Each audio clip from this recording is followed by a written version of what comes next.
kailangan ko na naman palitan ng bubong ko, pare. Mag-iisang taon pa lang yan. May tulo na kagad. Ay, bossing! Baka naman kasi hindi matibay yung ginamit nyo. Dapat ang gamitin mo ay cherry loom, ang yerong aluminum. Basta yero, cherry loom. Tibay protektado sa pangmatagalang yero. Mainit at makabuluhang talakayan tungkol sa sports, kumpleto yan dito sa Power and Play. Mula sa mga paborito at naglalakihang atleta hanggang sa mga natatanging Pinoy sports figures na dapat nyong makilala. Ihatid yan dito sa Power and Play.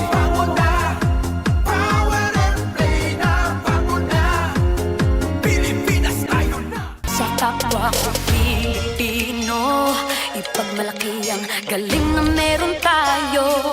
Ilantad ang likas nating talento at magdala ng saya sa mundo. Sa harap ng pagsubok ay di susuko. Para sa pangarap tayo'y porsigido. Magpakitang gilas na pagpapatalo. Ipagdiwang natin ng Pilipino. Yan ang Pinoy. Mula noon at hanggang ngayon, talento natin ang bida. Mula sa simpleng bakuran hanggang entablado natin ipakita. May pagsubok man ng Pinoy, pinalalakas ng saya. San man tayo sa bulok, sumbe, sibay, lakay, paniga. Sama-sama pakita ang galing natin katropa. Sa kapwa ko Pilipino.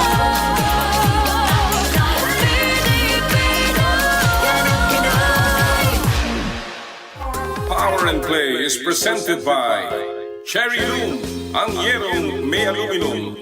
Cherry Tigo, there's more to our cars. Joyride, ang bago ninyong kasundo. Halina't makinig, talakayin natin ang laro. Gusto mo, pag-usapan natin, ibida ang hilig ng bawat Pilipino na merong taglay na galing. Bangon na, power and play na, bangon na. Power and play. Bangon na, power and play na, bangon na. Pilipinas tayo na, bangon na. Power and play na, bangon na. Bangon na. Bangon na. Power and play na, bangon na. Philippines, the win is over! The goal is yours! Finally, Diaz! Serena Bolden gets the first goal for the Philippines in the FIFA Women's World Cup. Power and play.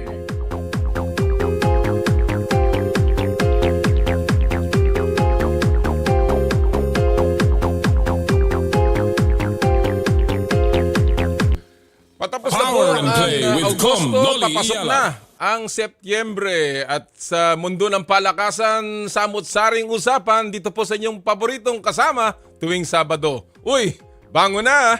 Power and Play na! Magandang umaga po sa inyo lahat mga kapatid. Mula po sa aming TV5 Media Center sa 1PH Studios, ito po si Noli Iyala para bumati po sa inyo ng isang magandang umaga at ang pagbabalik po ng Power and Play na inyong paboritong kasalo tuwing almusal ng Sabado ng umaga. Kamusta po kayong lahat ng mga nakikinig sa atin sa Radyo 5, 92.3 True FM, ha? Yung po mga nasa kalsada ngayon at bumabiyahe, yung po mga papasok sa kanilang mga tanggapan, and of course yung mga nakikinig sa atin na mga uri ng mga manggagawa, lalong-lalo na yung mga security guard. Binabati rin po natin yung mga tiga 1PH o yung mga nanonood sa 1PH over Signal TV. Magandang araw po sa inyo lahat. And of course, all over the world via our Facebook live stream ng Power and Play FB page ng 1PH at ng Radyo 5. Of course, hindi po kompleto ang Sabado ng umaga kung hindi kasama ko ang aking kaibigan at partner, the man for all seasons, Jera Season. Partner, magandang umaga. Good morning, partner Noli, no? Siguro naman tayo medyo nakakahinga ngayon dahil kahapon grabe ang ulan. Ulan? Grabe. Oo. Na-traffic ka ba? Medyo. Oh, grabe kahapon. Galing Antipolo. Grabe. Oo. Grabe. Patapos na partner. Kita mo naman. Tapos na ang bilis noon ng Agosto. Oo. Setyembre na. Yes. Aba, Tapos na yung tinatawag na ghost month. Yan ang gusto kong maintindihan. Kasi ako, nung isang araw, may mga kausap po tayong mga kaibigan nating, and of course, mga kapatid nating mga Filipino-Chinese. Yeah. And obviously, pinag-uusapan namin yung Ghost Month. Sa kanila kasi yan nagsimula, no? Yes, na yes, parang yes. nire-respeto nila yung Ghost Month. Pero sabi nila, yan daw, sa tinatawag din ng Chinese calendar, July. Sa kanila, ngayon July. Yeah. Pero sa atin, Agosto. Ano ba yung Ghost Month na yan sinasabi niya? Doon sa mga ating mga nakikinig, partner. Well, actually, narinig ko na rin yan. Pero ito, parang tradition, it's a folklore among yung mga nagpa-practice ng religion ng Taoism at saka Buddhism. Okay. Kaso nga lang, alam naman natin kung saan nagsimula ang Taoism at saka Buddhism. It is in Asia, no? Na bumaba na rin sa Southeast Asia. Pero yan, ang sinasabi nila, hindi ko lang mabanggit yung Chinese term, no? Pero parang tuwing itong panahon, dito nagbubukas ang gates of hell. Oh my God. Yes, kumbaga impyerno. Hindi, actually not sa hell. impyernong pinapaniwalaan nila. Hindi, kumbaga parang sinabi lang gates of hell wherein yung mga masasamang spirito lumalabas at nagro-roam sa Middle Earth. Na pwede magbigay ng bad luck. Kaya pagkatapos ng buwan na yan, babalik na naman sila doon at magsasarado na naman. Kaya sila, yung mga ibang naniniwala dyan, bawal gumastos. Yes. Bawal mag-invest. Bawal magpatayo ng mga construction na sa panahon na yon. Sa panahon na yon dahil baka malasin. Kaya pala yung isang araw, may katabi ako Minalas ako, papat na lang ako, na double bogey pa Pero hindi totoo yan, partner. Hindi totoo yan, partner. Bakit? Dahil naglaro ako nga pala, no? Sa ating kaibigan, si Arnold Clavio, na ginawa yung Egan Cup kahapon, at it was very successful, mas lalo na dahil nanalo ako sa nearest to the pin. Yun! Gabuhok na lang. Hole in one na. Hole in one na. Kaya wala yung masamang espiritu kagabi doon, kahapon doon. Siguro maagang bumalik. Tapos na. Pero again, mga kapatid, alam mo, respeto natin lahat yan. Kung kayo naniniwala dyan, bakit naman, di ba? Pero ang mahalaga dito, malapit na po, sabi nga nila, sumisilip na si Jose Maricha. Dahil bear na po. And of course, maghanda-handa na tayo. Yan ang siguro swerte. At dun sa iba naman mga ninong, nagtatago na. Sila naman yung bumababa. At dahil dumadami na yung mga humahanap sa kanila sa lansangan. Maghanda na kayo dahil malapit na po ang Kapaskuhan. Ano ba ang hinahanda nating mga regalo dyan o aginaldo? Alam niyo pa mahalaga yan. Lagi ko sinasabi yan Ang mahalaga ay sa pagsasama-sama ng pamilya at ng mga mahal niyo sa buhay. Hindi po mahalaga yung kung ano binibigay. O kahit si partner Jera kung magbigay sa akin yan, naku, katakot-takot na prutas. Pero kalamansi yun. Kalamansi nga lang. Kalamansi. Tsaka minsan nagbibigay sa akin ng aratilis. Kaya again mga kapatid magbunyi po tayo, magsaya tayo kahit anong panahon yan. Ang mahalaga nanonood kayo ng Power and Play. At ngayong araw pong ito, marami tayong makakasama, partner.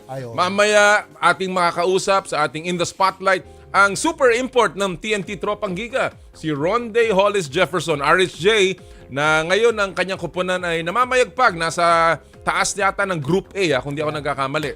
Ngayon, of course, returning import si RHJ. Atin pong kamustahin ang kanyang pagbabalik muli sa PBA. And then mamaya rin po, makakasama natin the Dean, Quinito Henson, para naman pag-usapan ang samot-saring issues at mga kaganapan sa basketball, lalong-lalo na sa PBA at sa iba pang mga developments sa sports. And of course, ang Cash or Bash, kasama po natin si Eric Reyes, si Coach Eric Reyes, at si Paolo del Rosario ng Signal TV. Again, marami tayong pag-uusapan dyan at mamaya-maya lang, tutuloy natin yung huntahan natin, partner, tungkol sa napakagandang development para sa sports. Yung desisyon ng Supreme Court para dagdagan pa ang pondo. Actually, hindi dagdagan, partner Ibalik. Oo nga, ibalik. And of course, paramihin pa ang suporta para sa sports. Kaya marami po tayong pag-usapan, mga kapatid. Diyan lang ho kayo Tutok lang po hanggang alas 10 tayo ng umaga. Siyempre, simulan na natin ang ating usapan sa pamamagitan ng ating What's the Score?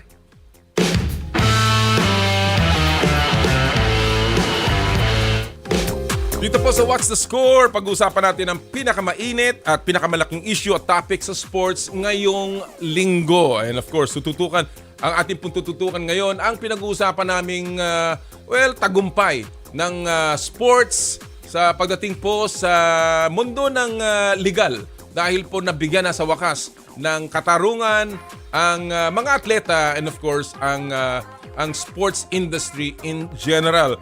Tututukan bumuti ni Coach Yeng Giao, ito po yung ating continuing story, ang pag-remit ng PAGCOR sa kanilang pondo sa Philippine Sports Commission pagkatapos ang panalo ng dating Pampanga Congressman sa Supreme Court. Inaasahang aabot sa 25 bilyong piso ang pondong makukuha daw ng PSC. Kaya ang tanong natin dyan, saan-saan dapat gamitin ang makukuhang pondo para sa Philippine sports? And again, balikan lamang po natin, partner, yung naging desisyon dito ng Supreme Court noong Agosto 22 po. Ngayong taong ito, mainit na mainit pa, ng nilagdaan po ni Senior Associate Justice Marvic Leonen yung pong desisyon doon po sa kasong isinampa ni dating Congressman at ngayon Coach Yeng Giao laban sa Philippine Amusement and Gaming Corporation at Philippine Charity Sweepstakes Office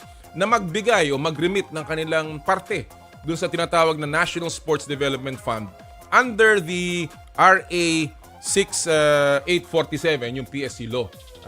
Ang naging desisyon nga po ng Korte Suprema, buuin yung nasa batas na 5% gross income or gross revenues ng PAGCOR at 30% ng representing the charity fund of the proceeds of 6 sweepstakes or lottery draws per year ng PAGCOR, ng PCSO. Kaya partner, napakalaki nitong development. Partner, at saka isa pang mahalaga dyan yung boto.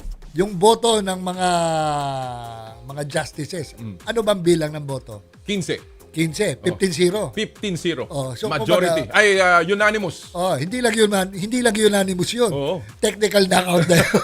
15-0 15-0. Hindi mo na maapila yun walang kumontra. Walang kumontra. And alam mo, with good reason. Yeah. Dahil nung atin namang binabasa talaga ang batas, talaga namang nandun sa batas. Hindi nag-distinguish ang batas. Of course, maintindihan naman natin ang nangyari nung nakaraan dahil syempre ito'y pondong ginagamit din sa ibang paraan. Pero siguro nakita rin ng wisdom, kagaya nung nabanggit dun sa desisyon, na ang sports talagang tool for nation building, partner. Correct. Kaya ngayon po, tayo maswerte na tayo po'y sasamahan.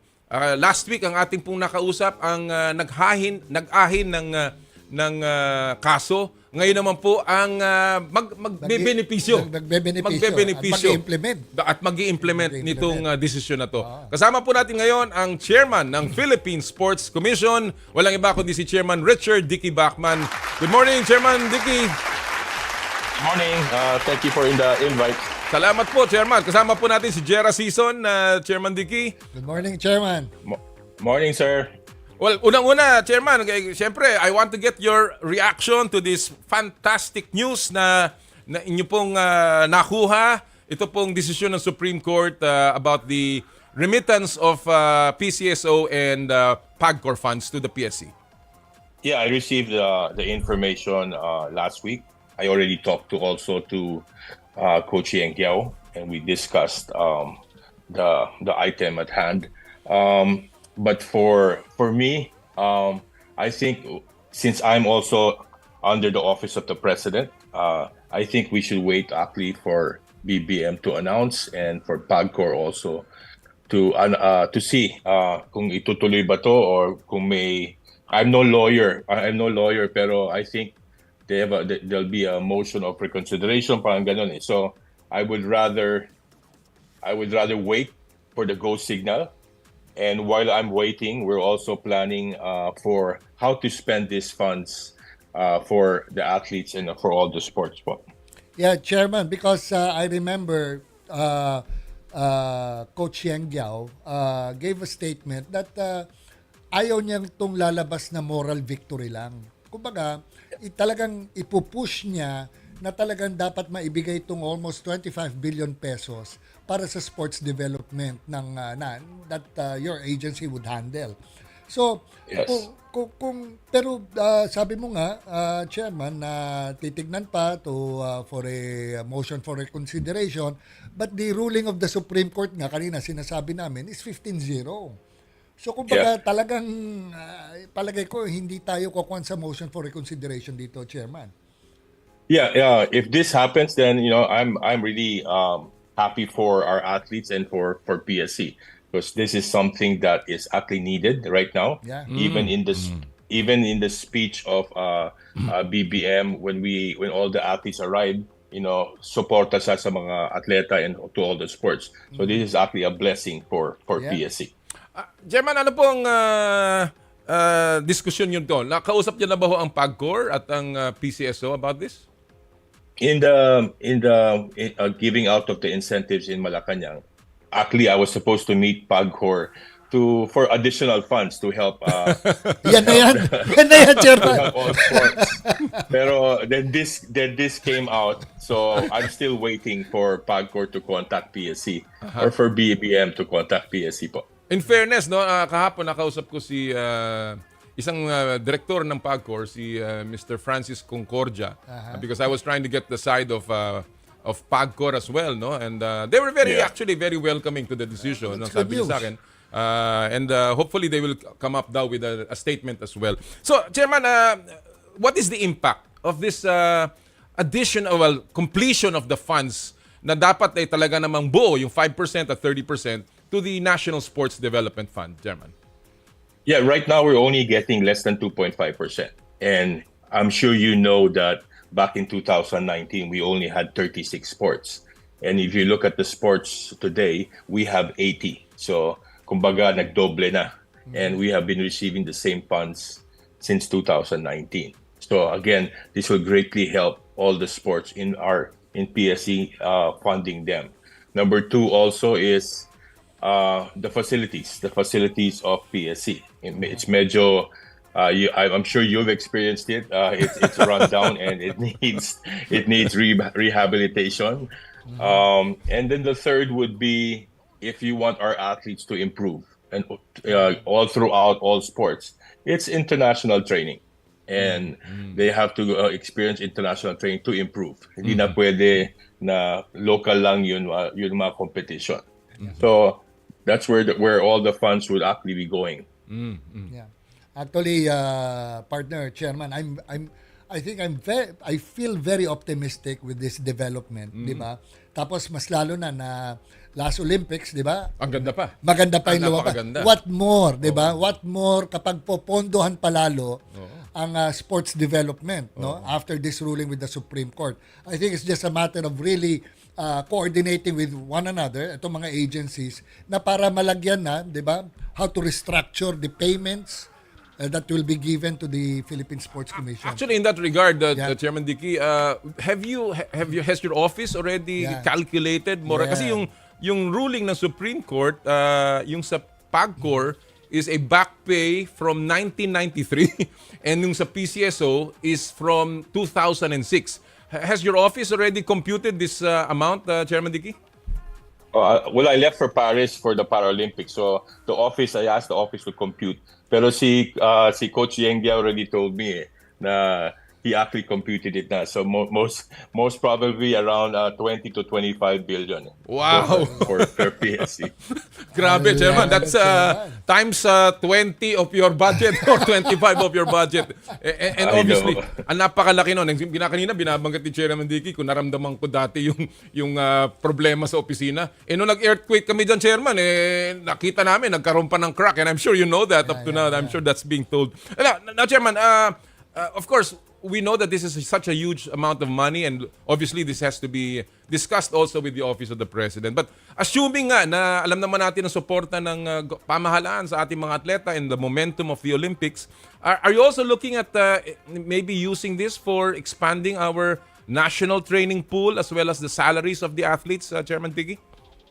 Yes, we are actually discussing the incentives and the salaries of our athletes as well.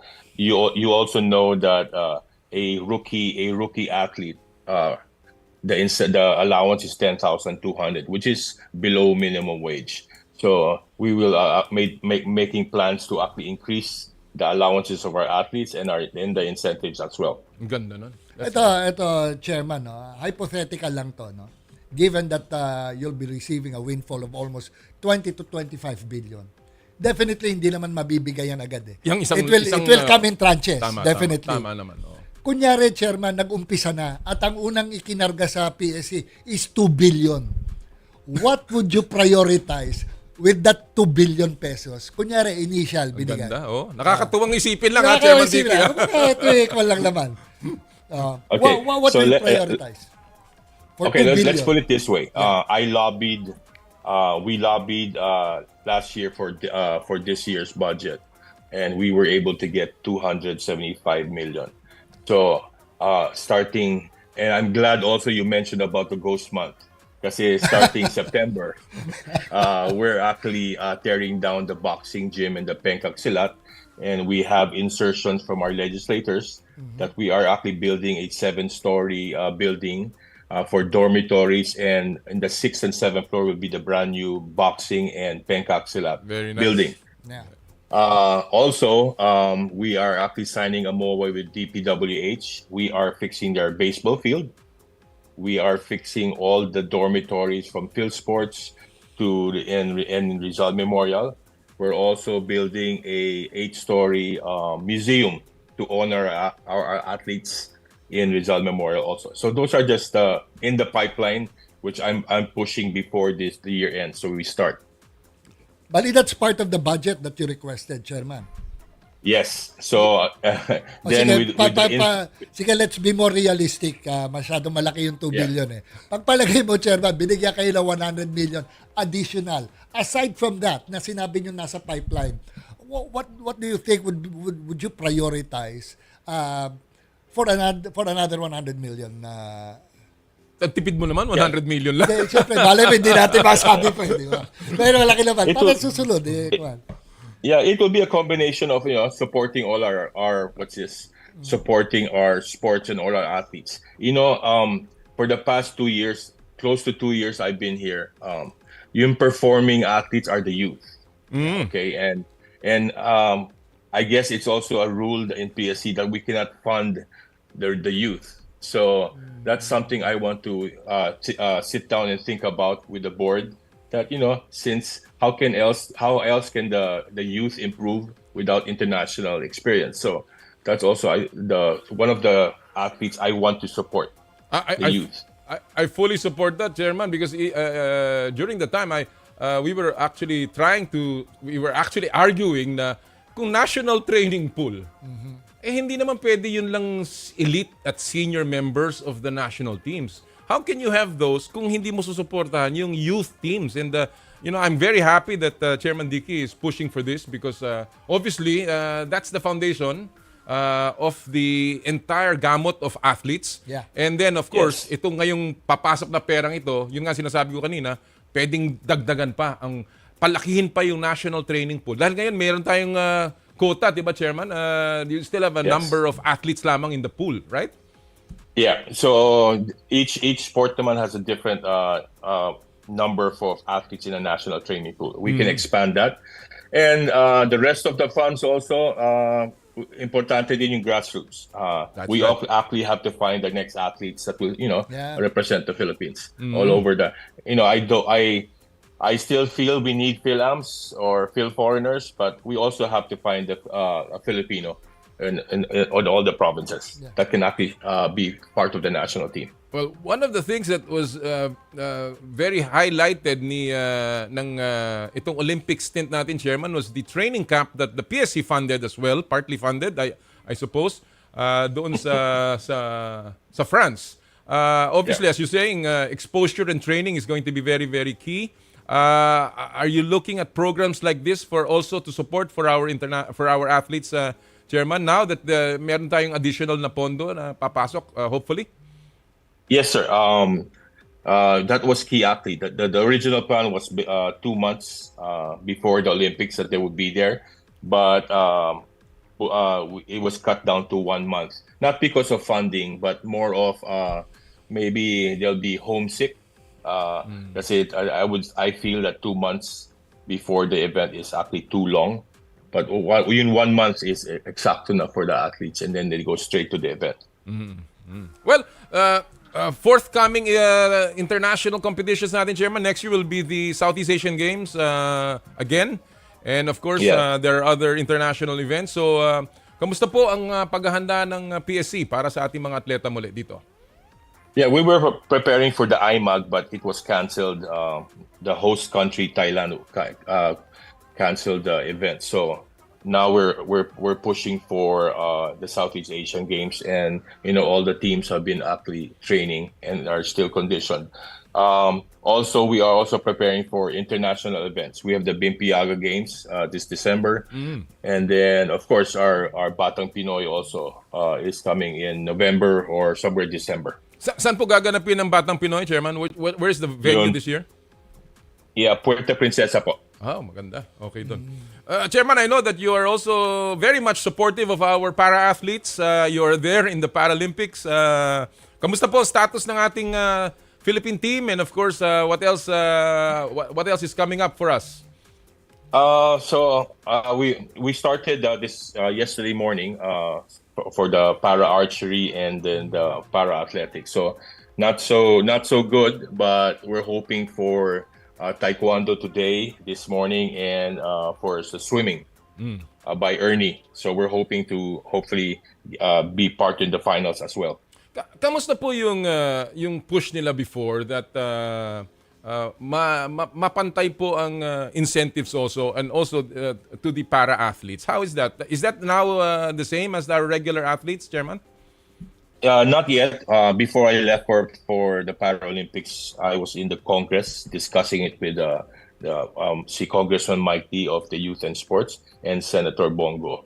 So I feel experiencing the Para-Asian, the Para-Southeast Asian Games, and these Olympics, that they deserve to be equal. I would consider I don't distinguish different athletes. We just have one athlete, one national athlete. So I would feel na dapat ipantay. Well, before we let you go, Chairman, again, a very big Olympic performance for the Philippines, and this is probably the most successful with our 2 gold medals. Sa inyo pong sariling assessment, Chairman Dicky, what was the key to our Olympic success? I feel the collaboration of everyone, from the POC to the PSC, to the Filipino people, to also to the athletes. If you look at the stage of the Olympics, where everyone is top athlete. Okay, I think all our Filipino athletes wanted to prove that we belong and we deserve to win a medal. So that's what I saw in all our athletes. Be it golf, be it gymnastics, they actually were trying to prove that they belong. Well, pahabol lang, Chairman, pahabol. Kamusta po yung ating National Sports Training Center? Now that you have this much funds coming in, I know that you were budgeting, well, the PSC was budgeting before about 4-5 billion for the National Sports Training Center. With this funding from the decision, matutupad na ba ang pangarap ng PSC? Yeah, it's in Congress right now. It's passed in Congress. That's supposed to go to Senate now. That the new Clark City will be turned over to PSC. And once that happens, then we will start building facilities, complete facilities and dormitories in New Clark City. Nice. Maybe an office of POC, maybe an office of PSC, and we'll have the elite athletes, already in New Clark City. Yung mga atleta na nag-aaral pa, then we have Rizal and Phil Sports that they actually can train. Very nice. Alam mo, yun ang ating isang kahit papaano na-push nung panahon natin. Talaga naman naming hinabol yan. Alam natin na gagawin sana sa Bataan yan. Sa Bataan. Pero at least naintindihan ng Kongreso ang kahirapan nung ganong klase. Actually, I was about to ask that question kaso nag-shift tayo sa Paralympics. Pero yung tatanungin ko, papasok na nga itong Southeast Asian Games. Ano na ngayon na status ng mga facilities doon sa New Clark City na ginamit nung sa Southeast Asian Games before? Mukhang well, they have the swimming and then the oval. It's still being maintained because they do have pocket events there. But pero sa akin kulang pa. So if they would actually turn over to PSC and then we can have our events there, our trainings there, then that would be better. Yeah. Well, Chairman, just before, this is my final question. Nung Senate hearing, and I was watching the Senate hearing, of course, kayo po yung nasa Paralympics, so talagang ang nagpunta po dun sa Senate hearing ng Committee on Sports ni Senator Bongo was ED Attorney Tatad, no? Meron lang hong nangyari doon na natanong ni Senator Bongo, yung tila di pagkakaunawaan ng POC, NSA at ng PSC, no? Chairman, obviously this is something, and you said that the key to the Olympic success was a collaboration. Paano po natin nire-resolve itong, kasi sinabi ni... Well, it came from the senator naman. Ni Mayor, tsaka sinabi ni Mayor Bumble talagang 100% na hindi sila medyo may konti pang problema. Sinabi rin ni Commissioner Bongku na mayroon din konting problema. Ano pong... what's the score? What's the score on that relationship, Chairman? Yeah, I think it's just communication. No? There was a question na bakit apat lang na PSC ang pumunta, commissioners pa. I don't control the event. No, I don't control the accreditation. So actually, for the Olympics, we only got two accreditation. Wow. For myself, and there was one free, so I raffled out the accreditation to the commissioners because I do want them to experience, because I split all the sports to my commissioners as oversight. So I did want them to get them involved. And I had an extra accreditation that I actually raffled out, and see Commissioner Heiko won the lottery. The accreditation. Galing ba sa PCSO yung lottery? So, and he's the oversight of weightlifting, so he actually supported. And then PSC paid for Commissioner Wawit, who's also the oversight of fencing, and then Commissioner Gaston also an oversight for boxing. So I did want them to experience all these sports so they can actually have some inputs. We don't want to be an agency that just funds. We want to actually get involved in their program and see kung tama ba rin ang ginagawa nila. So that's the kind of the difficult part. That there was not much accreditation going around. We couldn't send our people. I'm not blaming POC, pero mahirap talaga to get accreditation in the Olympics. It's depending on the amount of athletes that are actually going. A lot, no? Yeah, na a lot. So yun ang ano. Pero we still communicated with them. I was there since the 22nd, and yung mga kulang na what I saw, I texted the POC, and we fixed all the issues right away. Wala namang problema. Well, that's good to hear. Yeah. And the unity of our top officials in sports is really the key to a very vibrant sports program. Yeah, just to add, the key is, just for us to, get along and work together. Kasi if we don't, then ang kawawa naman is yung atleta and the sports. Tama. Well, Chairman, congratulations po on this fantastic victory sa Supreme Court ng sports, not only PSC but entire sports, the athletes, and of course everyone working in the industry of sports. And of course, we look forward to better news from the Paralympics and of course the rest of the year. Maraming salamat po, Chairman Dicky, for your time. Maraming po salamat. Thank you po. Thank you so po. much, Chairman.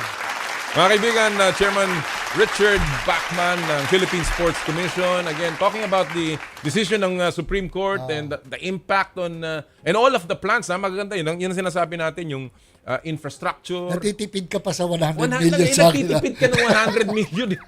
25 billion yung pinag-uusapan dito. Sa umpisa lang, baka medyo Baka, parang ang baong ko 1,000. Ang pinambili ko lang 10 piso. Pero nakakatuwa po, and of course, we hope na magamit ito sa tamang lugar ng ating mga kinaukulang and of course ang ating mga opisyales, and of course at the end of the day dapat ang mabinipisyuhan ay ang mga atleta. Correct. Yung pong kanilang sahod, yung kanilang pong allowances, yung pong mga dormitories nila, kagaya ng sinasabi ni Chairman Dicky, facilities, yung pong training, and of course yung pong incentives. Yeah. Sana nga makabuo pa ng kahit na konti pensyon para sa mga atleta. Because, alam naman natin ang buhay ng atleta up to a certain number of years lang yan. And after that, tapos na. Alright mga kapatid, before we take a break, isa muna pong paalala mula sa ating mga kaibigan sa Smart. Puso Pilipinas is a movement to celebrate the Filipino athlete powered by Smart. Follow them on Facebook, Instagram, Twitter, and YouTube. Get a chance to win exclusive Puso Pilipinas merch by sharing their Facebook page in your social media accounts with hashtag Puso Pilipinas. The Giga Life app is the latest mobile app from Smart that lets you discover and enjoy your passions with the different Giga promos. It can be downloaded and used by Smart Postpaid, Smart Prepaid, Bro Prepaid, and TNT subscribers via the Apple or Google Play Store. What can the Giga Life app do for me? Check your balance, monitor your current subscription, top up using debit credit card, subscribe to the latest Giga promos, monitor your data consumption, auto-detect your mobile number when you are connected to Smart Network one-tap subscription to the most popular offer, Giga Video 99. And of course, Power and Play is powered by Smart. Live more today! Thank you! When we return, Cash or Bash time! Kasama po ang PBA Rush na si Paolo del Rosario and of course, Coach Eric Reyes. Ito po ang Power and Play. Hatid sa inyo ng Cherry Loom, Cherry Tigo at ng Joyride. Ang oras po natin, 8:36 ng umaga. Magbabalik po kami sa Power and Play. I dare to dream big. To be a voice of my generation. To inspire resilience in the face of roadblocks. And in sharing my stories, I let others share in my passion.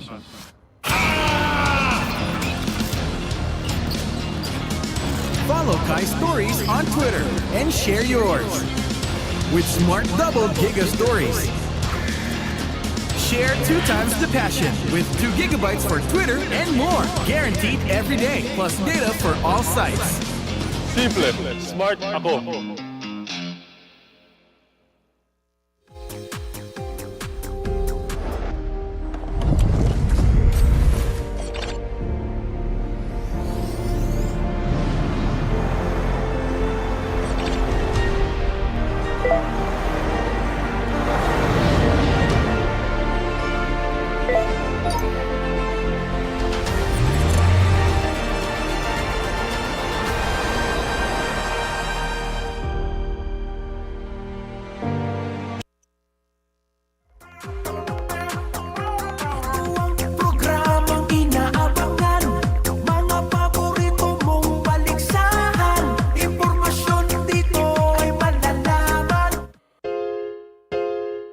Natagpuan mo na ba ang totoo sa'yo?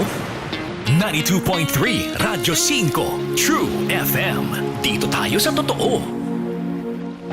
Mukhang kailangan ko na naman palitan ng bubong ko, pare. Mag-iisang taong pa lang yan. May tulo na kagad. Ay, bossing! Baka naman kasi hindi matibay yung ginamit nyo. Dapat ang gamitin mo ay Cherry Loom, ang yerong aluminum. Basta yero, Cherry Loom. Tibay protektado sa pangmatagalang yero. Prepare delightful dishes every time with Technogas Technique appliances. Experience excellent cooking results with Technogas Technique's premium selection of cooking ranges, range hoods, built-in hobs, ovens, and kitchen appliances. Technogas Technique combines elegance, functionality, safety, and durability to enhance your skills and passion for cooking. Make Technogas Technique your cooking partner and fill your kitchen with appliances made to last. That's the Technogas Technique. Want to know what makes Enhypen's performances so explosive? Dunkin' Choco Bang! Yeah! Explosive bawat bite kasi chocolate-coated na, Bavarian-filled pa.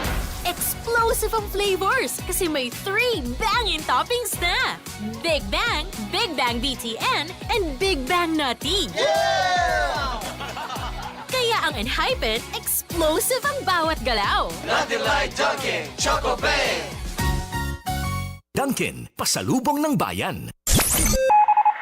Ang oras, 8:39. Ang oras sa Radyo 5 True FM ay hatid sa inyo ng Silka. Kutis na alaga, kitang-kita ang ganda. Kutis alaganda. Uy, may chismis sa maladyosang aktres. Ay, sino? Kaya lalong gumaganda kasi may ibang nag-aalaga. Klo! Ayaw kong sabihin na si Christine Hermosa to. Ay, hala! Yan chismis. May iba pang nag-aalaga sa akin. Ay, Christine! Share mo yan! Silka Papaya Soap with papaya enzymes and vitamin E para sa kutis na alaga. Kitang-kita ang ganda. Kutis alaganda. With regular use. Sa 65 grams, 18 pesos lang na SRP, achieve mo ang kutis alaganda. Ala Christine Hermosa with regular use. Bili na! Have a Cutis Alaganda with regular use with the #1 beauty bar soap in the Philippines. Silka Papaya Soap. Fujidenzo.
I'm just going to play golf dahil nanalo ko.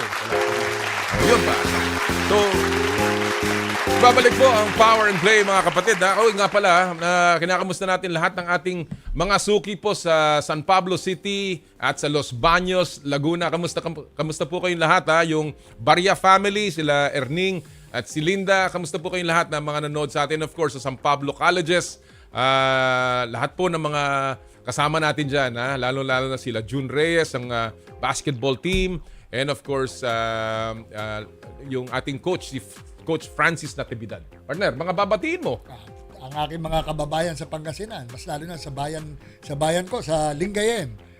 Masantos siya kabuwasan din si kayo namin. Hopefully, makabisita ako dyan sa ating bayan one of these days. Pwede ba kami sumama dyan? Oo naman, magandang dagat doon. Alam mo, nung isang araw, kumain kami ng napakalaking bangus. Dito sa bandang Nubali.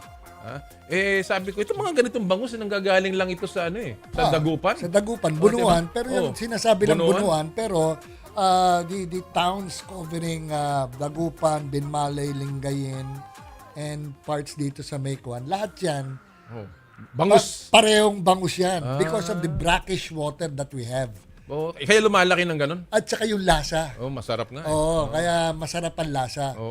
Pag gano'ng kalaki yun, partner? Yung bangus? Siguro mga ganito kalaki. Laki. Yung sa amin kasi, mga ganyan lang eh. Ganon, bakit? Mata pa lang yan. Akala ko yung nilalagay lang sa bote. Lapit ka daw sa mic, sabi ni akala ko yung nilalagay sa bote. Pero again binabati po natin lahat ng mga nagbabangus diyan. By the way, hindi pa po tapos nga pala ang pamimigay natin dito sa Joyride ng ating pong top-up promo mula po sa Joyride Super App. Again, napakadali po sumali. Download the latest version of the Joyride Super App. Kuhanan ng screenshot ang app's home screen. Sama niyo po yung buong pangalan. At ipadala po yung screenshot sa PNP FB page via PM. Kita mo naman, para tayong millennial kung magsalita. Isama nyo po yung buong pangalan at registered mobile number. At kami po ipipili ng 5 mananalo ng 1,000 pesos JRPay wallet credits para po sa Joyride Delivery, MC Taxi, Joyride Taxi Cab, Joyride Car at Joyride Super Taxi. And of course, in addition, nagmimigay po ang Joyride ng limited edition Aqua Flask. Mga kapatid, Joyride Limited Edition Aqua Flask. Again, napakadali para gumamit po ng Aqua Flask para ngayong yung mga mahilig bumiyahe. And mamaya ipapakita naman natin ang ating mechanics dyan sa Aqua Flask. But anyway, ngayon po mga kapatid, syempre, at this point, ito na yung paborito nating huntahan.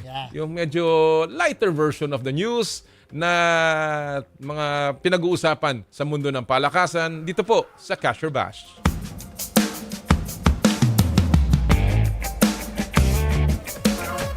At ang Cash or Bash ay hatid sa inyo ng Cherry Tigo. There's more to our cars. At dito po sa Cash or Bash, kami magpapakita ng mga iba't ibang sports items, either video, sound bites, or quotes ng mga celebrities sa sports. At hahatulan ng ating mga bisita ng cash kung sila po isangayon or bash kung walang seal of approval. At ang ating mga kasama today ay mga PBA Rush Sportscasters. Of course, And of course, paborito nyo pong sinusundan pagdating sa basketball. Walang iba kundi si Paolo del Rosario at si Coach Eric Reyes.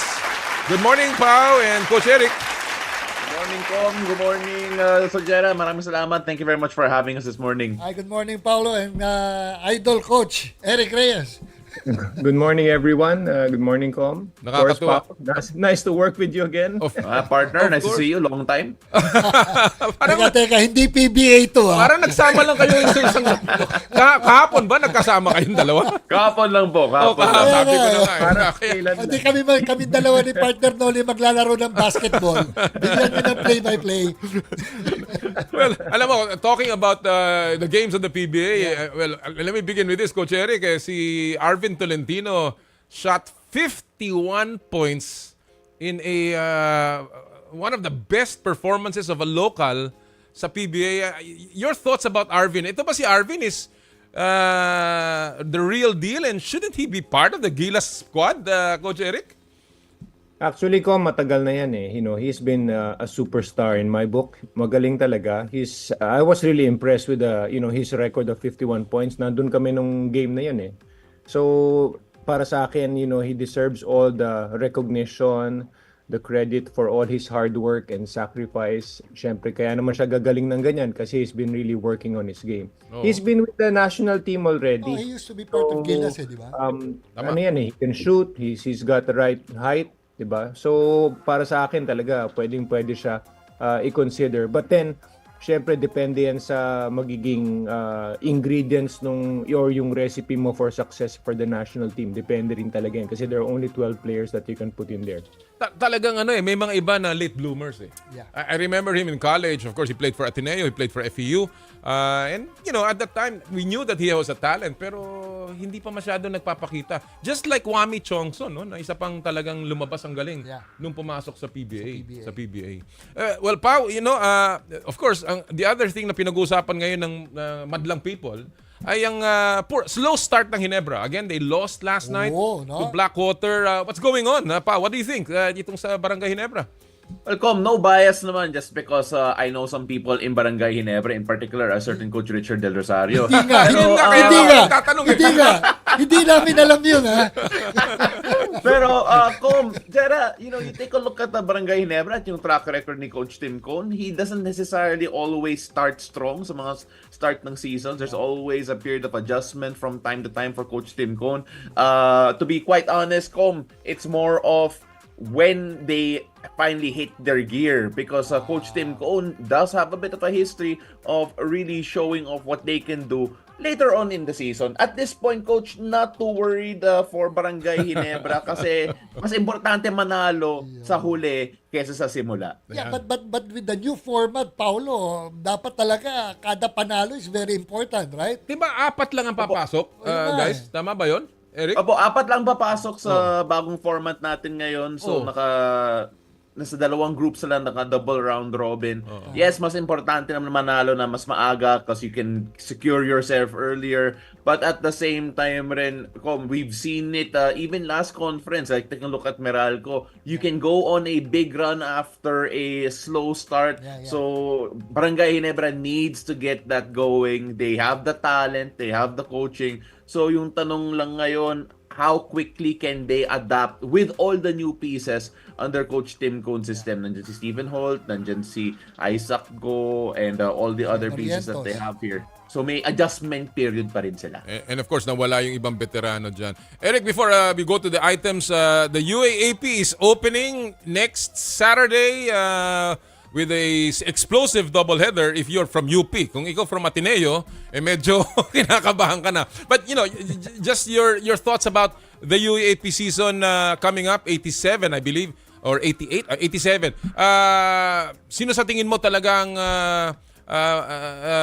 magko-contend dito sa season na ito? LaSalle looks good. Maganda yung kanilang build-up.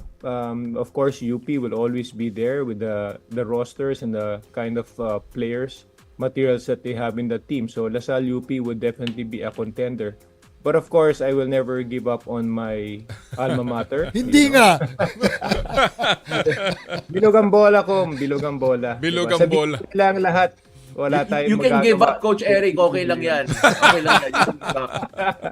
Opinion nila yan eh. But syempre, bilugang bola, as you say, who would have thought, di ba? Blackwater, di ba? Everyone would expect Ginebra to just run over Blackwater. Right. But, you know, you never say what can happen. May bagong hari kasi dun sa Blackwater eh. Gordon King. May mga paganong-ganong pa. Alam mo, LeBron James, ano? Pero alam mo, tama si Pau, they're really a slow starter ng Ginebra. Yeah. Kasi alam mo to si Tim Cone, and I negotiated Tim Cone's first contract with San Miguel. So I know. Alam mo tong coach na to, baliwala sa kanya yung game. Kasi sa kanya, in fact, karamihan, if not everyone, may game bonus. Si Tim Cone, walang game bonus yan. Hindi siya kumukuha ng mga bonuses. Ayaw niya ng ganon. Sa kanya, championship lang. Gusto niya end game. Oh, yun lang ang kanya. Yun ang premium niya. He always believes it's just winning championships. To get a bonus for a game, it doesn't matter if you're not gonna get a championship. Yun ang kanyang positioning. And that's why, I really believe that aarangkada pa rin tong naman, Ginebra yan. Ginebra. Diba? Never say die. Never say die. Alright, let's go to our items this morning. Again, alam nyo na ang drill. Bato-bato sa langit, tamaan, wag magagalit. And of course, walang tama, walang mali. It's your opinion and not ours or theirs. Kaya, again, kung kayo sangayon, cash. Kung hindi kayo sangayon, bash. Let's go to our first item of the morning, gentlemen. Sinampal ng 20,000 fine. Naku po, ang sakit nito. Si Converge Assistant Coach Danny I. Matapos tawaging farm team ang Northport sa isang Facebook comment. Again, in reaction to the netizens na, of course, medyo nagkaroon ng sagutan tungkol sa kanyang anak na si Dave. Alright. Cash or bash? Hindi makatarungan ng parusa kay Lakay Danny I. I'll begin with you, Pau. Go.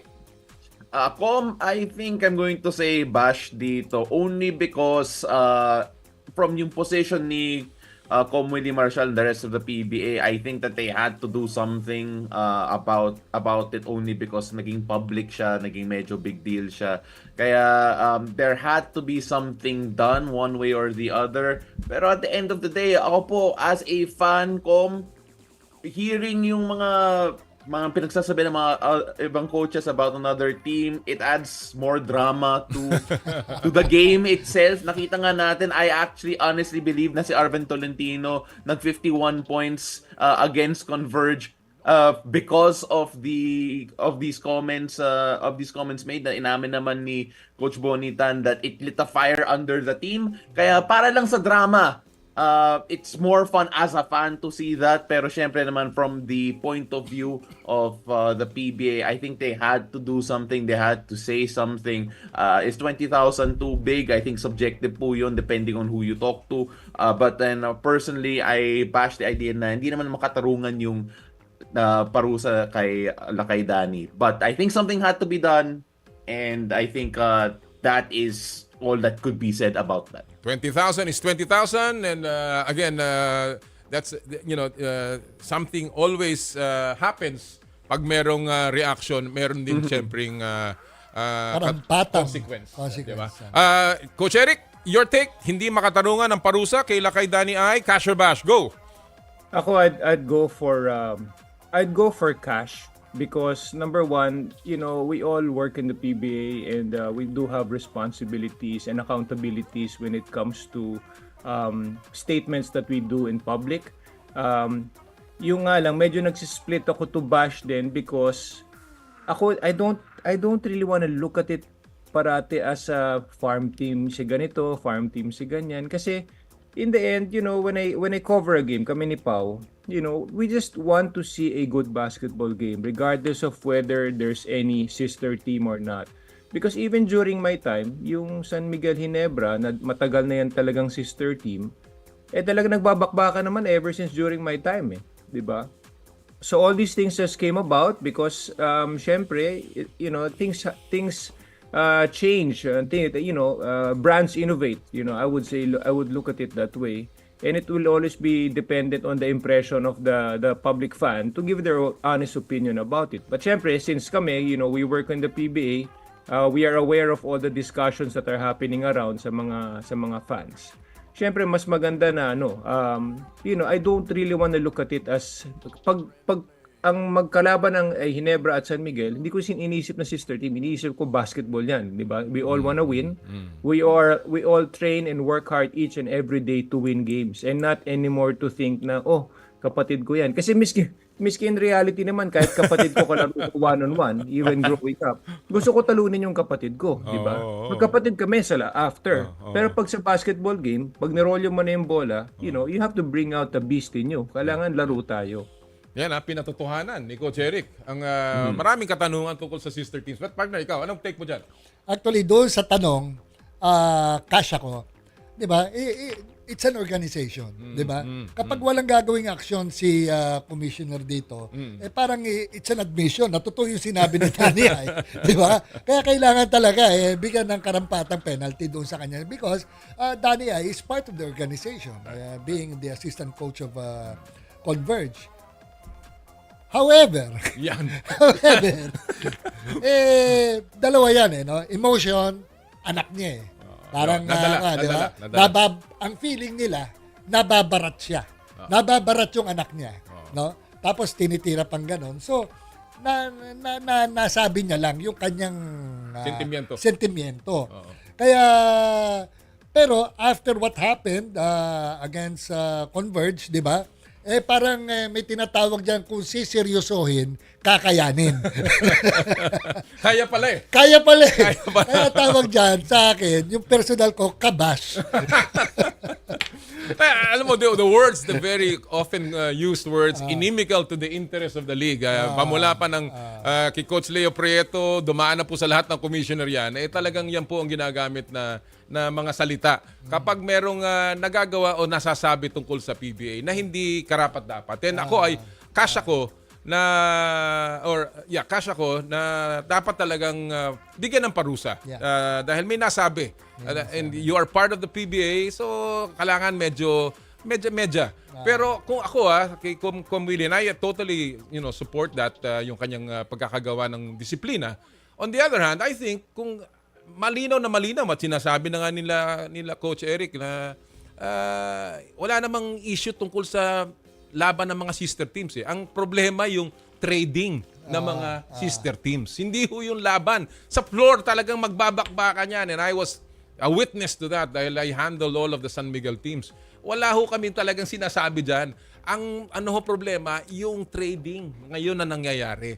And I think kung yan ay inimical, yung statements ni Danny to the interest of the PBA na farm team, meron din pong inimical to the interest of the PBA yung ginagawa ng mga quote-unquote farm teams na ayaw manalo. So dapat na-penalize din sila. Penalize mo rin yan kung ayaw manalo. Pero tama si partner Kung kaya palang manalo, bakit hindi laging manalo? Di ba? Kailangan pa ba magsalita ng ganon? Kaya, again, tingnan natin kung ano mga mangyayari dyan sa development na yan. Alright, let's go to our second item of the morning. Naku, ito'y konektado pa rin. May balitang lumabas na posibleng pasukin din ng Akari Sports ang PBA. Akari, amin pong sponsor yan dito sa Power and Play. Ang Akari Sports, hindi ang ibig sabihin may alam kami dyan. Kasabay ng kanilang tagumpay sa volleyball at collegiate scene. Cash o bash, dapat nang pamapalitan ng ilan sa mga, again, farm teams sa PBA ng isang independent team na katulad ng Akari. I'll begin with you, Coach Eric. Go! Ako, again, I would have to split my call on this kasi number one, para sa akin gusto ko magkaroon ng added teams. There's a lot of players around or floating around na ang gagaling pa, bata pa. Diba? So I think they deserve to still play in the PBA, and I do hope that there would be another team like Akari to be allowed to play in the PBA. And of course, all these players that are just like floating around because they're just waiting for that opportunity or for a call in the PBA. Sana makuha sila ulit. Malay mo, baka makapag-comeback pa ako at 55. Hindi mo ka 55. Kailangan nila ng defensive player ko or kahit man lang playing coach. Matalo ko man lang yung record ng idol ko si Coach Harry Jaworski na naglalaro pa at 50. Pero biro lang. Hindi halatang 55. Mga 54 lang ko, mga 54 lang.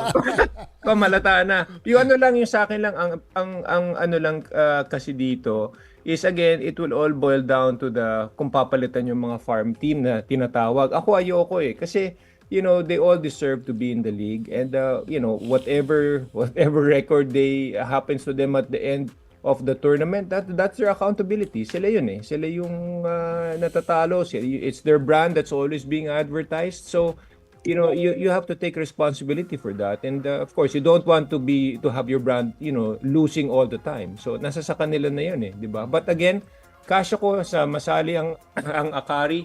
Bash naman ako when it comes to removing the so-called farm teams. Fair enough. Yeah. Pao, your take? Dapat bang mapalitan itong dahil sa balitang ito na gusto ng Akari pumasok ang ilang farm team sa PBA? Go Pao. I have to take the exact same position as si Coach Eric Reyes dahil I feel that there are not enough jobs in the PBA in general. I feel that there have to be more spots para sa mga players. There have to be more opportunities for them at the same time. Is there enough top-tier talent to make the entire league as competitive? I feeling ko arguable po yun. But you take a look at the fact that at the moment, I believe there's room to grow para sa PBA. It's been a while since we had an expansion, and I think looking at a possibility, a potential, papasok yung Akari, a team with a group rather with a track record of success in the other leagues. So we've seen it in volleyball. They have a couple of teams in volleyball. Nakita natin sa UAP na may sarili silang arena that's gonna be coming up soon. This group, Akari, has the track record of success, of sustainability, and of course the investment na it would make the PBA one more competitive and two more lucrative para sa mga players na sana papasok, and hopefully would extend careers of certain players. So yes, sang-ayon po ako na papasok sila, but not necessarily to replace an existing team at the moment. All right. Again, parehong-pareho kay Coach Eric, partner. And of course, Akari is now in the nasa semifinals yata ng PVL Sabi mo sa volleyball recently lang yan, pero ngayon lumalaban na. Partner, your take? Well, I both agree with Coach Eric at saka kay Paolo, no. Dahil it would be best for the PBA na magdagdag pa expansion team, di ba? Tsaka pangit naman pakinggan Terra Firma Farm Team. Pangit di ba? Or Northport Farm Team. The moniker itself, dapat tanggalin nila yung image na yan, di ba? So they have to be competitive in order to erase that term farm team sila. Kaya nga kung kakayanin, kung siseryosohin, kakayanin. So pwede magdagdag and these farm teams to be more competitive. Wag sila tanggalin, ipakita nila dahil aalis sila sa PBA. Yung farm team. So they have to destroy that image na farm team sila. And so, they still have time to do that. So hindi sila farm team? Dapat. No, pero ako, I agree.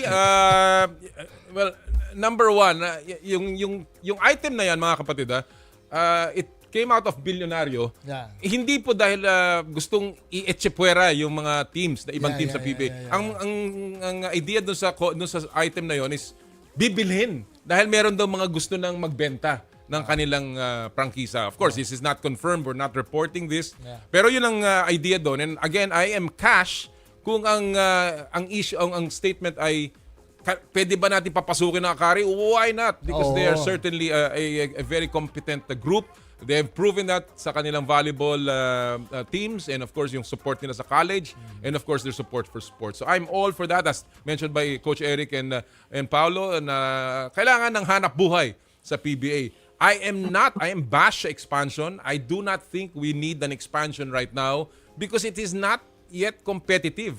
Wala ngang balance itong ligang ito, and I really think that expansion only comes when the league has become very, very competitive. And right now, I do not believe in that.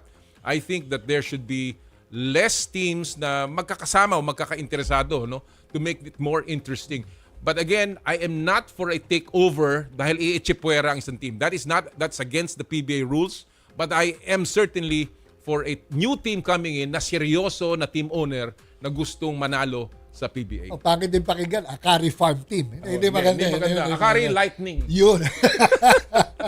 Alright, let's go to our third and final item of the morning sa Cash or Bash. Naku, pumirma ng 62.6 million extension si Steph Curry sa Golden State Warriors para sa 2026-2027 season. Cash or Bash? Kung makikita nyo yung meme na yan, no? Yung poster na yan, sipin mo mas mataas pa yung sweldo niya doon sa entire Oakland A's team sa baseball ng Major League Baseball. Cash or Bash? Pagsisisihan ng Golden State ang napakalaking kontrata ng tumatanda ng si Steph Curry. Coach Eric, you begin. Go! Ako, cash ako. Because number one, they can also use Steph Curry as a marketing tool. You know, the only thing is going to be the setback here would be tataas yung ticket pag nanood ka sa Chase Arena. Tayo kawawa. So pag napunta tayo doon for some reason because bumabiyahe tayo at manunood tayo, baka maging triple na yung ticket noon kasi babawiin sa ating lahat yung isesweldo nila kay Steph Curry. But then he's very marketable lalo na ngayon, sa ganda ng nilaro niya sa Olympics. Yeah. I think he's a very marketable thing and fans will always troop to the arena just to see Steph Curry. All right. Yeah. Pao, your take on this particular item. Pagsisisihan ba ng Golden State? Go. $62.6 million in cash yung sagot ko dyan. You take a look at what Steph Curry has done para sa Golden State Warriors. So by the way, I'm saying cash na okay ako na nag-sign siya ng extension, 1-year extension sa Golden State Warriors.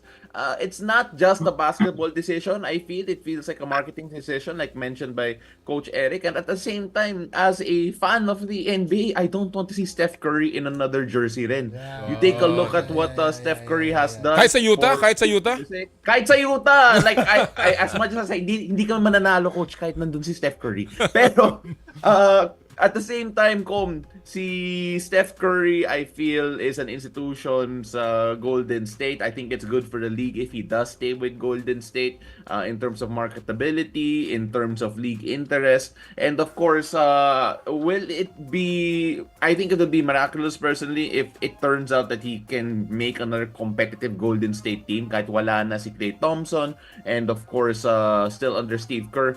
It's going to be a good story. For me, cash ako, $62.6 million in cash for this 1-year extension for Steph Curry. Wow!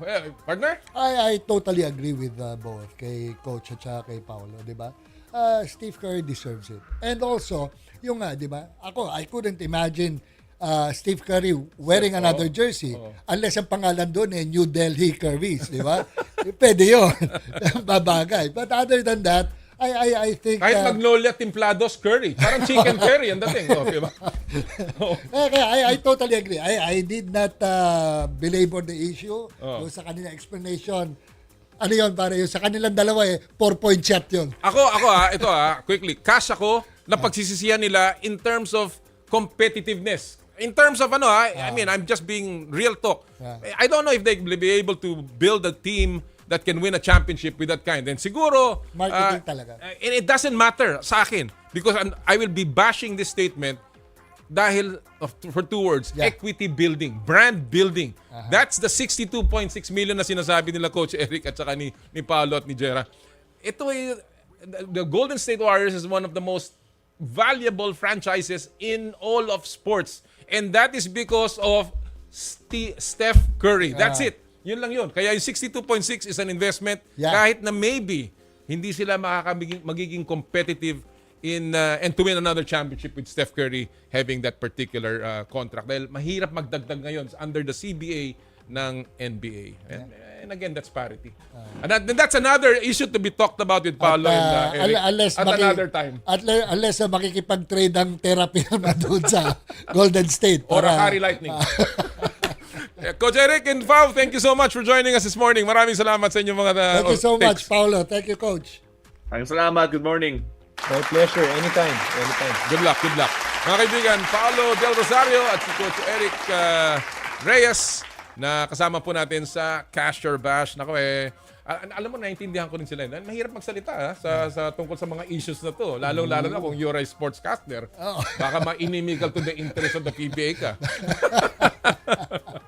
Alright, bago tayo mag-break, isa muna pong pagsilip sa mga pop culture at trending topics sa mundo ng palakasan sa Stop and Pop.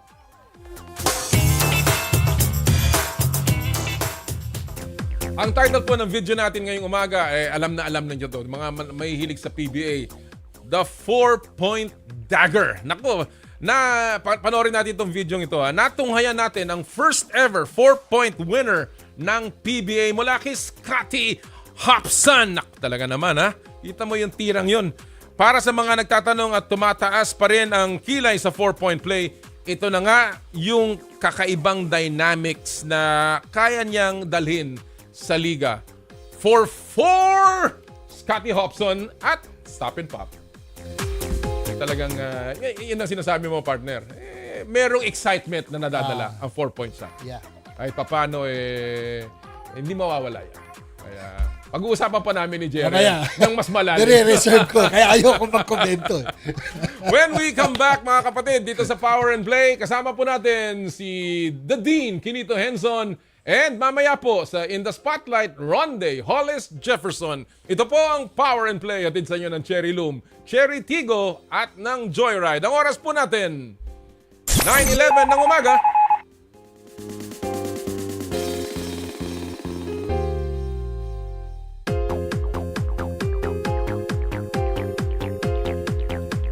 Big.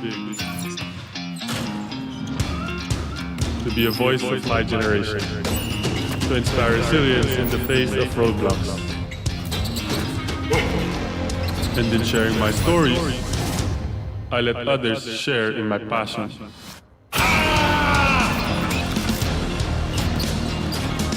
Follow Kai's stories on Twitter and share yours. With Smart Double Giga Stories.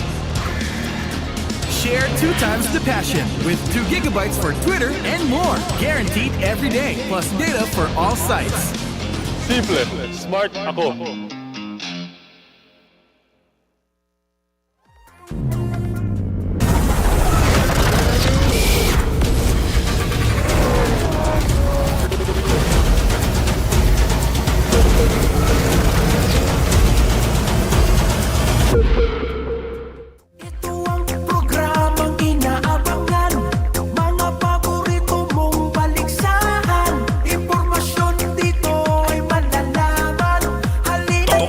Paghahatid ng balita, impormasyon, serbisyo. Totoo sa'yo. 92.3 Radyo 5 True FM.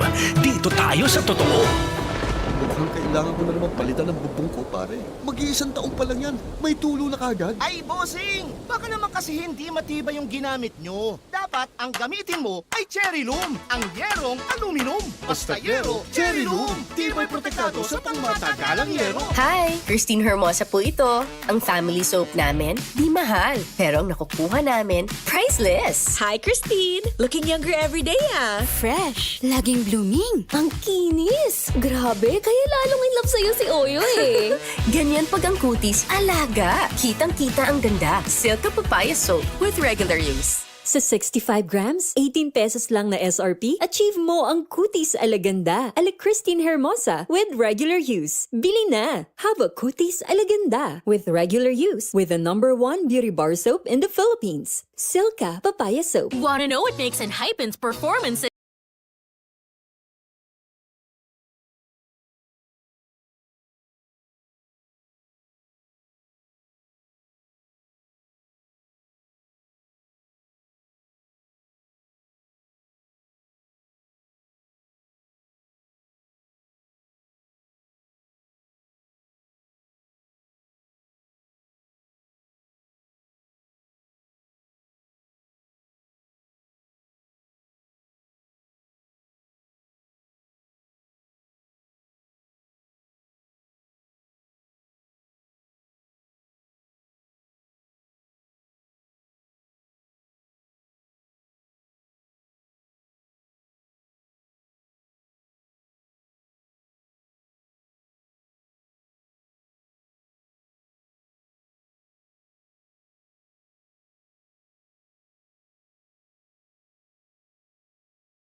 Alright mga kapatid, nagbabalik po ang Power and Play.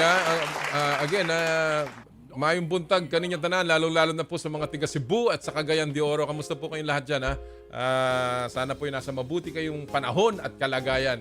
Bago tayo magpatuloy, gusto lang po naming magpasalamat sa lahat ng mga tagapagtaguyod ng Power and Play. Going on our 7th year ang inyong pong paboritong kasama tuwing Sabado. Maraming po salamat sa Cherry Loom, ang yerong may aluminum sa ganitong pabago-bagong panahon mga kapatid. Sobrang init tapos biglang uulan, kailangan natin na matibay at protektadong bubong.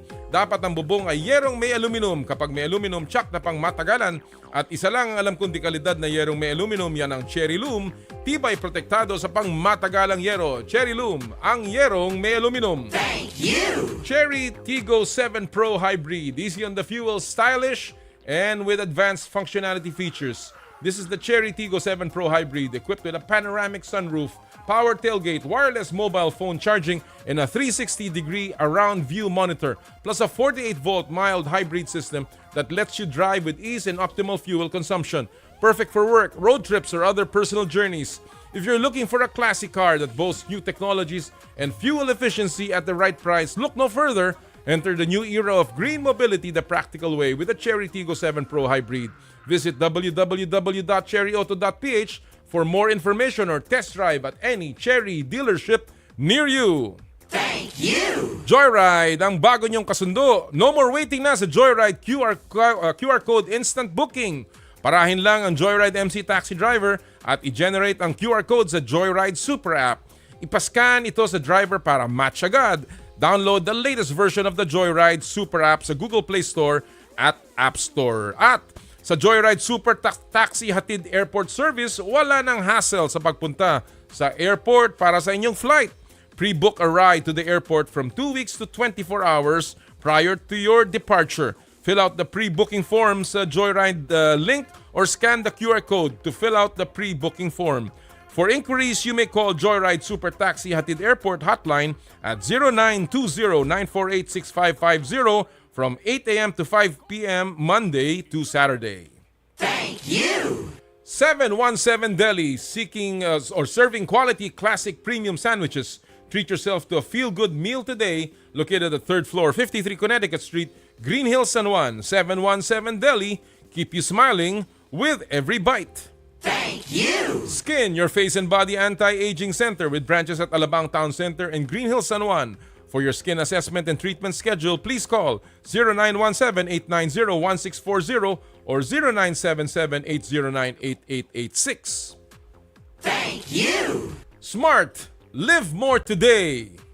Thank you! Rudy Project. Get ready for a game-changing partnership. We proudly welcome Rudy Project, your go-to for premium sports eyewear and gear. Elevate your performance and style with Rudy Project. Thank you! And Akari Lighting. Maraming salamat po sa lahat ng ating mga tagapagtaguyod. Alright, tuloy-tuloy po tayo mga kapatid. Naku, ito, masaya na namang usapan to, partner.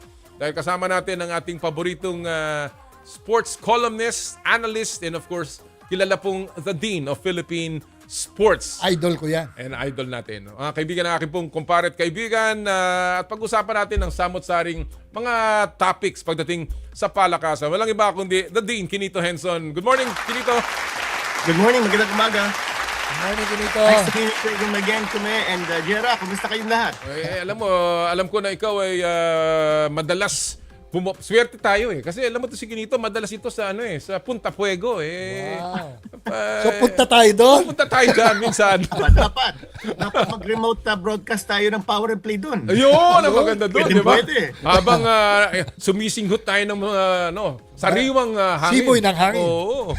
Well, Quinito, okay, let's begin with the very hot topic of the 4-point shot. Dahil alam naman natin yan ang isa sa major innovations ng PBA ngayong season na ito. And obviously, the jury is still out dahil small sample size pa lang naman tayo. But there has been a lot of impactful 4-point shots that we've seen so far. Your assessment sa 4-point shot innovation ng PBA, Quinito? Well, ang conclusion ko, no, even before we talk about the stats, is it's a great innovation. At pati yung mga fans, yun ang inaabangan na ngayon. Every time someone takes a 4-point shot, whether out of necessity, whether to try to shift momentum, or whether it's immediately or widely available, para maganda itong 4-point shot. Meron akong mga nahalungkat na mga stats, and I want to be able to share this with you. No? If you take a look at the number of attempts from 4 points, compared to the number of attempts from 3 points. Itong nakita ko, no? In terms of number of attempts from 4-point distance, we're seeing only 7%. 7% of total field goal attempts have come from 4-point distance. And if you're talking of 3-point distance, 30% of total field goal attempts are coming from 3-point distance. Ito naman ang accuracy level natin. From 4 points, believe it or not, no, the accuracy level is less than 25%. Less than 25%. Sa 3 points naman, ang accuracy level is about mga 35%. That's par for the course. If you combine both stats, doon makikita mo, no, in terms of total number of attempts, you're seeing about, I would say about mga 35 to 40 attempts are coming from 3 to 4 points in every game on average. What these stats tell you is that, number one, the 4-point shot is not a high percentage shot. That's very obvious. The 3-point shot is not a high percentage shot compared to a 2-point shot, compared to when you're under the basket. So you go to a 3-point shot and you go even deeper to a 4-point shot when, number one, kailangan. Necessity. You're under duress. You need a 4-point shot to either tie the game or to win the game, send it to overtime. Nakita na natin in this conference, meron na tayong 4-point shot connection that won the game for Converge over TNT. And even last night, in the game between Blackwater and TNT, there was a very critical 4-point shot with about 30 seconds to go that killed the hopes of Ginebra to come back and beat Blackwater. Kanya, malaking bagay yung 3-point shot, at saka yung 4-point shot. But I think the long-range weapon of choice is still the 3-point shot. As you can see, 35% of the field goal attempts are coming from 3 points compared to only 7% from 4 points. Well, actually, yung sinasabi mo kanina and the numbers bear it. Talaga namang ganun eh. Even in the NBA, when I was making my researches 40 years ago, partner, nung nagsimula ang 3-point shot, they were only taking less than 5 threes in a game. Today, they're shooting 35 threes on the average sa NBA. So, obviously, itong 4-point shot, as sabi nga ni Quinito, as the PBA continues this, assuming that they will, dadami ang paggamit nito. But Quinito, again, in terms of the purpose why the PBA instituted the 4-point shot, and that is to generate quote-unquote excitement for the league, partner. Pinag-usapan natin kanina yan. Mukhang that purpose has been met. Tama, partner? Sa tingin mo? Yung ang pinag-usapan namin kanina, Quinito, no? Ano ba pinaka-objective nitong 4-point shot, di ba? Well, for me, I guess this 4-point shot will not be adopted by FIBA, no? Talagang unless na makitang pwede pala. Pero right now, under study, para sa akin, it's more for the fans eh. It's more for the fans itong 4-point shot. Ginito, your take, nakuha ba na ba yung purpose ng PBA? I think so. No? You go back to why the 3-point shot was invented. Now, this was invented even before the ABA came into the picture. ABA, of course, preceded the NBA in using the 3-point shot. They wanted to add something new to the game, an idea that could excite the fans, and at the same time, to reward long-range bombers with an extra point if they can hit that shot from way outside. Now, whether FIBA will adopt this or even the NBA, I think it remains to be seen. I don't think we can close the door right now, no? Because at the time when they introduced the 3-point shot, a lot of people were saying also that this was an idiotic shot because it goes against the purity of the sport. Pero as you mentioned, Com and Jera, now the 3-point shot is a staple in the international game as well as in the NBA. And in the PBA, there is a coach, Reyes of TNT, realizing that wala silang inside presence because Rondae Hollis-Jefferson is not an inside player.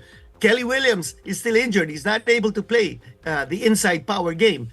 Galinato is still injured, so they're going with a 3-point shot. When they beat Magnolia just the other night, 50% of the shots came from 4 and 3. So, that's a weapon that you can win with, but you can't win with it alone. Yeah. Shot Reyes used that long-range shot to beat Magnolia, but he needed tougher defense to be able to complete the package. So, it's not just the long-range shot, you have to also complement it with good defense. Oh, and that is, again, something that will evolve as the 4-point shot is used even more.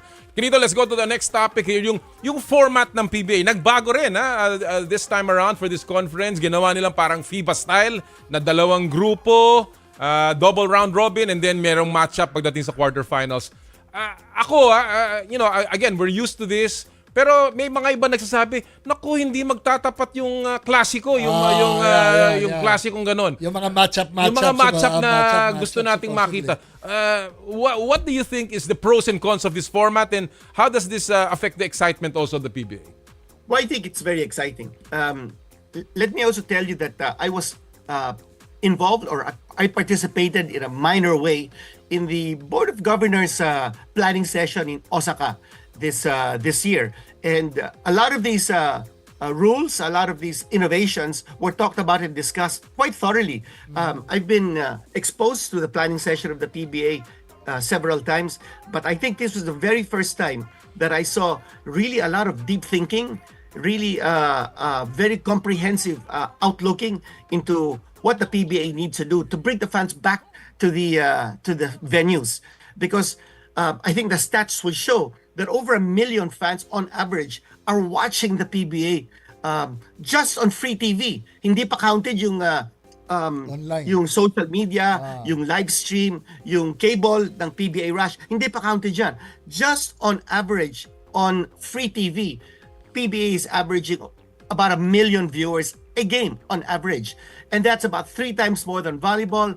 That's way over MPBL and the other sporting events. So the challenge for the PBA board was to try to bring those viewers on free TV as well as in live stream and on cable over to the venue. Kanya, I don't know, if you go to watch a PBA game right now live, makita mo maraming mga in-venue entertaining innovations. Yung ating yung mga kiss cam, yung mga bongo cam, yung mga kung ano-ano mga cam, and pati yung mga karaoke cam. It's all about getting the fans involved and interactively participating in the entertainment of the PBA. Now, sliding over to your question about the tournament format, I think this is also one idea that the PBA hatched along with the 4-point shot to make the game even more exciting. Now, you're saying that, paano naman yung matchup?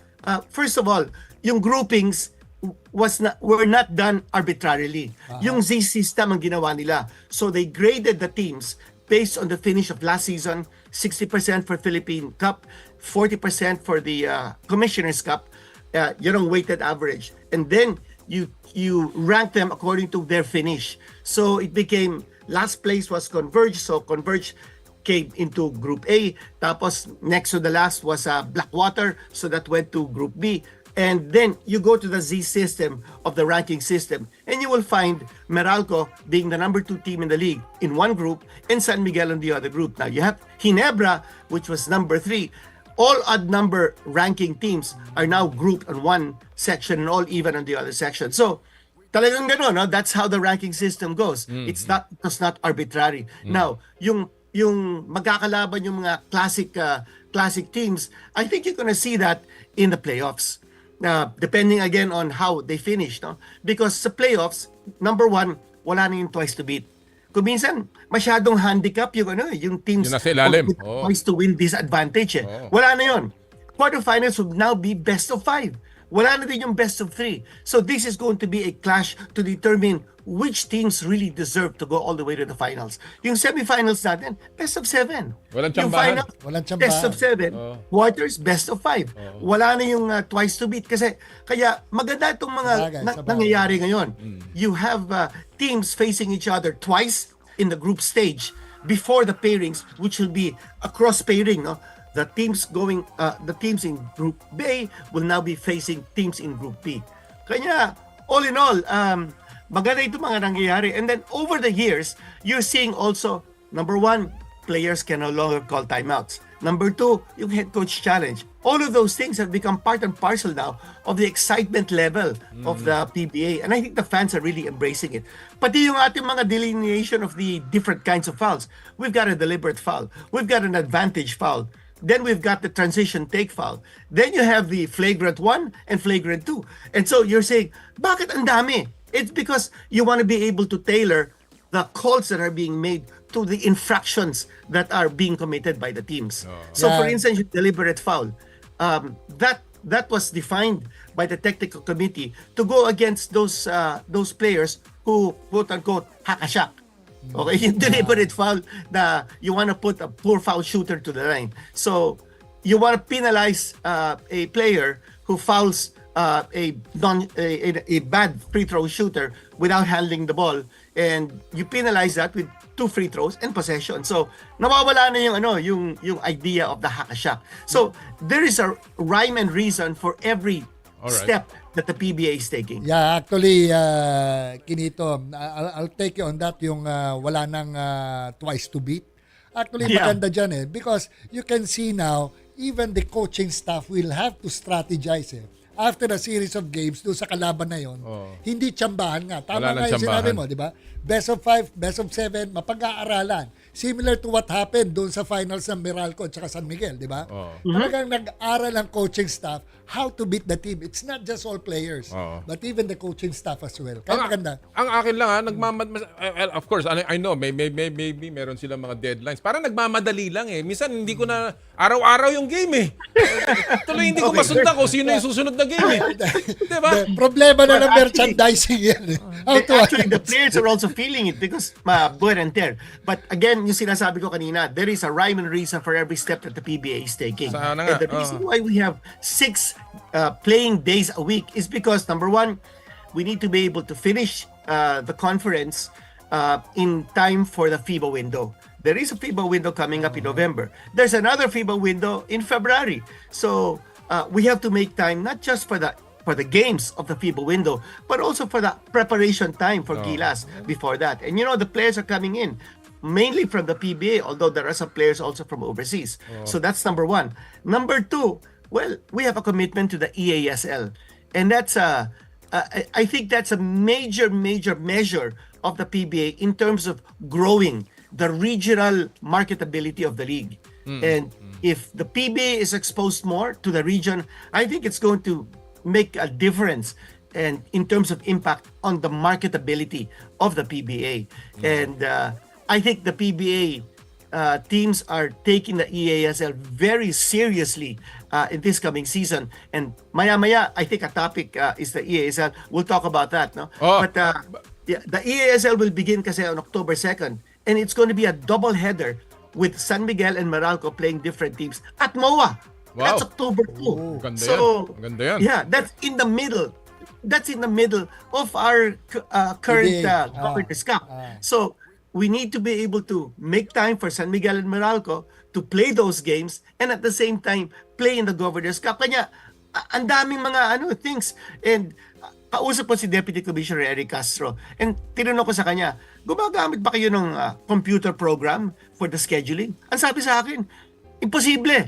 Mano-mano to. Sabi ko, You've got the 3 PBA conferences, you've got the EASL to factor in. And sabi nila, it's because of the availability of the venues. The reason why about 80% of the elimination games of the Governor's Cup are being held in Ninoy is because hindi available yung ibang mga venues Ang dami kasing mga nakalinyang mga concerts, kung ano-anong mga events. And that's one reason why the PBA is playing in Ninoy. Not that Ninoy is a bad venue. I think it's a great venue.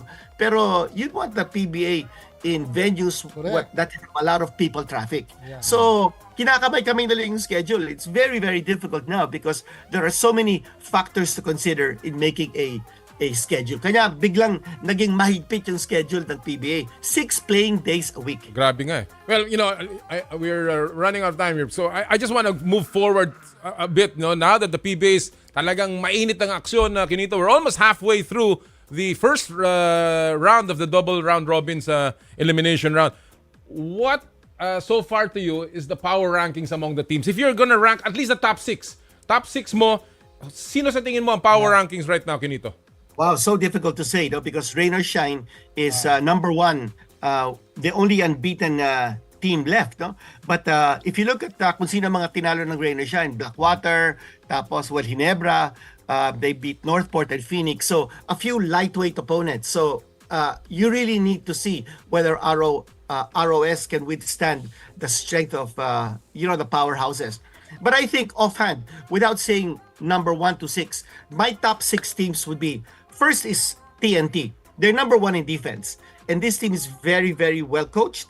I think they've got a solid import in Rondae. He's number 1 in assists among imports, and he's averaging over 30 points a game. This guy is a game changer. So any team that has a Rondae Hollis-Jefferson, you have to rank that team pretty high up. Problem with TNT is that they rely so much on the long range shot, which is a low percentage shot. But if they play the tough defense to complement it, they'll be okay. I think number 2 is Rain or Shine. They've got a solid import in Aaron Fuller, who's averaging 20-20. I mean, 22 points and 20 rebounds a game. That's major. He's a perfect fit for Rain or Shine. There's a reason why they're 4-0. Number 3, I think San Miguel. You can never discount a team that has the 8-time MVP, JMF. And plus, you've got an import like Jordan Adams, who already scored 50 points in one game. Even with Gilmar Fajardo as his teammate. So, San Miguel has to be there. I also think that Barangay Ginebra with Justin Brownlee will be there. Right now, they're struggling. The record is only 1-2. But, as the season comes along, you're going to see a healthier Scotty Thompson. Unfortunately, we may not be able to see Jamie Malonzo in this conference, but you've got a Justin Brownlee, and this guy is a marvel, and he already has 51 points in one game. I think Meralco, you can see Meralco coming off a championship conference, their level of confidence kakaiba. Ang galaw nila, and they're not playing at full strength. Hindi pa nga naglalaro si Almazan. Mga injuries pa, bigla. Yeah, but and Aaron Black is injured now, may not be able to play for a few months, but you can see that yung aura, yung vibe ng Meralco, parang championship vibe. And I will tell you something about Meralco a little bit later on, Com at tsaka Jera, when we talk about EASL, because they have a surprise for fans in the coming EASL. We'll talk about that later. First time this will be divulged in the public.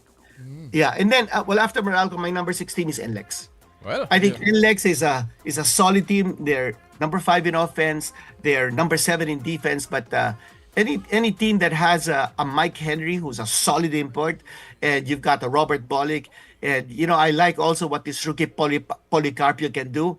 I think this team should be among the top 6 in the PBA this conference. Well, Quinitos, talking about the imports, sinong palagay mong best free imports for now? Right now. Sakwa, right now. Isama mo na yung King na bagong import ng... Well, jury's still out on George King, pero ang sabi ng mga taga Blackwater sa akin, ang pangalan niya hindi na George King. Ano na ang pangalan niya? Ang pangalan niya, King George. I was a team owner, Giselle Dossi, ng Blackwater, and even before he played his first game, ang sabi sa akin ni Mr. Giselle Dossi, this guy is a young Brownlee. He's 30 years old. Yeah. Brownlee is 36 years old. But from what he showed in that first game, this guy's got the tools. He's an NBA player. He's gone around the world to play the game, and he answered the call. And I listened to the interview kagabi, at ang sabi niya, if he only knew that this the PBA is like this, sabi niya, he should have been here years ago. And that's good news.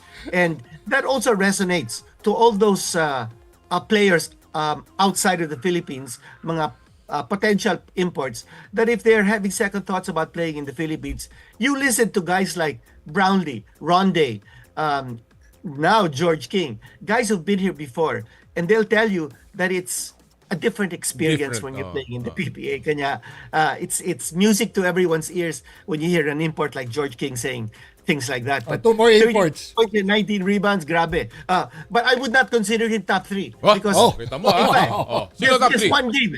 It's just one game. You can say, hindi naman preparado, hindi naman na-scout si George King ng Hinebra. Kaya Depensa. sila natalo.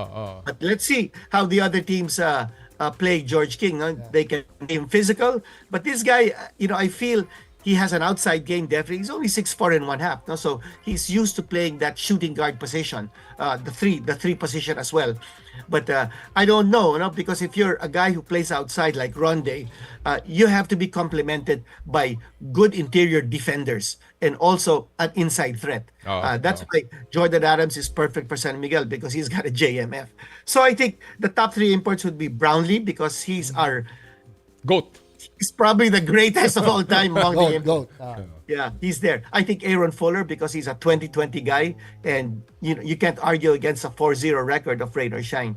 And I think Rondae Hollis-Jefferson because he's also Mamaya, makakasama natin si RHJ in just a short while. I have to jump, Quinito, because I'm mamaya andyan na si RHJ. So I want to go straight to the EASL. Quinito, yung mga developments lang. Sinabi mo kanina. Anong latest sa EASL? As you said, October 2 there will be an opening and of course Manila will be the setting. What's the latest? Surprise announcement. Yeah, okay. Well, I'll tell you what. Yung EASL had 8 teams last season, but because of the popularity of this league regionally and because parang eyes were open, especially in the China Greater Bay Area section, para nakita nila, sandali, mukhang maganda itong EASL. Biglang-bigla pumasok ko yun ang Hong Kong Eastern and the Macau Black Bears. Dalawang Hong Kong teams. Yes, parang sabihin natin, China, Greater China Bay Area teams. Yeah, and so all of a sudden, after one season, expansion kaagad, and this is unheard of. EASL wanted to have an expansion after 2 or 3 seasons, but because there was such loud knocking on the door for these 2 teams to enter, sabi ng CEO ng EASL, Henry Kerens, let's open the door, let's find out what Hong Kong Eastern and Macau can do. So now you've got 10 teams now in the EASL. And you split them into 2 groups, but they play among each other. But within each group, you play 2 kasi 6 regular season teams games per team yan eh. So if there are 5 teams now in every group, you play 3 teams twice and 2 teams once. So it's just a drawing of lots. So you have San Miguel, Meralco playing 3 home games. They will play 3 home games in Manila. All right. Opening doubleheader will be in MOA. The rest of the games will be in Phil Sports Arena. So, ito yung sasabihin ko sana. Sige, para bago tayo magtapos. Okay, this is a big piece of news. I was talking with Meralco coach Luigi Trillo last night, and he told me something very, very exciting. Because EASL allows teams to bring in a naturalized import. Okay, a naturalized player outside of the 2 regular imports that you can have. Meralco is now planning, and I think they've already contracted Ange Kwame to be the 3rd import in the league. And that's tremendous. So they can have Alan Durham, assuming that they keep Alan Durham. Then they can have Brimo, assuming that they keep Brimo. And I understand they're talking to a top-notch European player to complement them. So aside from those 2 imports, then you've got Kwame. So siniseryoso nila. Yes. Yan. And then you've got seryosohin, kakayanin. Yusab, you've got Maliksi. Maganda to. Magandang gulangan ito. And then for San Miguel, I was also talking with the team manager, Jim Abanilla. Ang dami na nilang plano for the EASL. They're thinking of, first, Benny Boatwright will not be available until November. Okay, so while he's recuperating from his surgery, they're going to be using Jordan Adams. Maganda dito is that yung EASL will be starting during the Governor's Cup. So, yung Governor's Cup import ng PBA, once it ends, yung Governor's Cup, the contract can be extended for them to stay on for the EASL. Tapos yung import in the second conference or the Commissioner's Cup, import kasi doon, unlimited height eh. All right. That will be the primary import for EASL plus the Governor's Cup import. So wala nang problema in terms of chemistry yung dalawang imports ng mga PBA teams. Tapos kung lalagyan mo pa ng naturalized player, that will be an extra weapon for the PBA teams in EASL. Maganda to, magandang laban. Magandang ano to. And we look forward to that, of course. Marami pa sana tayong pag-uusapan, but Quinito, I have to cut it short. Alam naman natin kailangan ko kay Quinito 1 oras. Kaya, but still, what a great pleasure to have you again on the show, Quinito. And we look forward to seeing you in the games. And of course, sa PBA, pagdating ng semifinals and finals. Thank you so much, Quinito. Maraming salamat. Thanks, Quinito. Thank you. Mga kaibigan, Quinito Henson, the Dean of Philippine Sports. Again, talagang giving us all of those breakdowns ng PBA. Galing. And of course, itong balita sa EASL. And talking about, of course, the PBA, well, we're very lucky to have with us. And we put the spotlight sa isang, sabi nga ni Quinito, top 3 import of the PBA in the spotlight.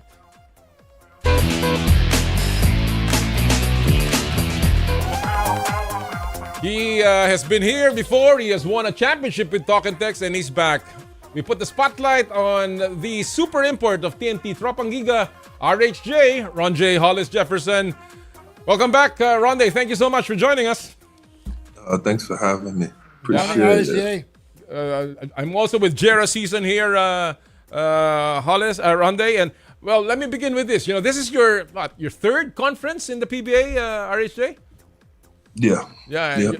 What keeps you returning to the PBA? What makes you like playing and getting back to the Philippines in general? I would say the atmosphere, the fans, TNT being so wonderful. You know, the way they treat me. It's all been amazing. Yeah. Talking about TNT, Rondae, how different is this team from your previous, two conferences here? Man, I said we got a lot of power, a lot of depth. You know, a couple guys injured right now. Go ahead.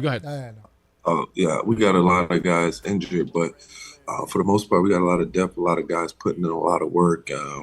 They're very resilient, very ready, and it's been amazing to see. You know, I came in and got to watch them, practice and shoot, and guys are locked in, man. Guys really want to win. Yeah, Rondae, I've been watching your games this past few days, and that was a spectacular steal from Glenn Robinson the last time that made your team win. Congratulations to that. Say that again. Sorry. No, I said your spectacular steal from Glenn Robinson. But now that there's a 4-point line in this new tournament, what is your take on this? It's we lost like that. So you don't like it? Yeah, for that reason I don't like it. But I think it brings a different type of energy, different type of interest to the game that gets the fans excited, gets the players kind of riled up, thinking about having to guard somebody out there. And I think at the end of the day, it's about competing. We love to compete, we love to play, and it's just fun, man. It's fun. We have the luxury to be able to play the game at the end of the day. And I love it. All right. Well, you are obviously your team is also loving it. You're 4-1. You're top of your group, and obviously that one loss was a sorry one, but it's still a loss. Coach Shot Reyes has talked about the new defensive mindset of TNT. Is this a pleasant change, Rondae, for you that there's more defense and stronger defense being played by your team? Yeah, definitely. I've always been defensive minded. That's something I take pride in. Having to my whole life pretty much guard the other team's best player and things like that. So when you come back and the energy that we kind of come with is a defense first, but we all can score the ball. I think that helps so many situations. Trying to win a championship, trying to get to where you feel like you belong. I think if you can minimize mistakes offensively but play really good defense, you'll be in a really good place. Well, we saw you last before this conference, of course, playing in the FIBA World Cup in Manila, and you were playing, of course, with Jordan. There were news that the Philippines, through the SBP, was trying to get you as a naturalized import, but Jordan became your choice. Why? Why so? I'm just interested. Why did you choose Jordan over the Philippines, if ever there was indeed an offer to you? I never got an official offer from the Philippines. They did. It was mentioned like, hey, they might be interested in you. But as far as the offer, I never got an official offer. And, I feel like, I could have helped them. But, Jordan Clarkson's a wonderful player, and he's actually Filipino, so the people love him. At the end of the day, and just things happen, and I was happy with my decision to play with Jordan. All right, that's just good. Wish we would have got a chance to solidify some wins, so I could have been in Paris with my family. Well, you'll get cool. Another chance, I'm sure. Partner? Yeah, Rondae. I don't know if you were able to watch the bossing against Ginebra San Miguel last night. And, their import, George King, played a spectacular game. Any chance of playing against King in other tournaments before, in case you meet up with him in this tournament, in this PBA, in the PBA? I can't say I have.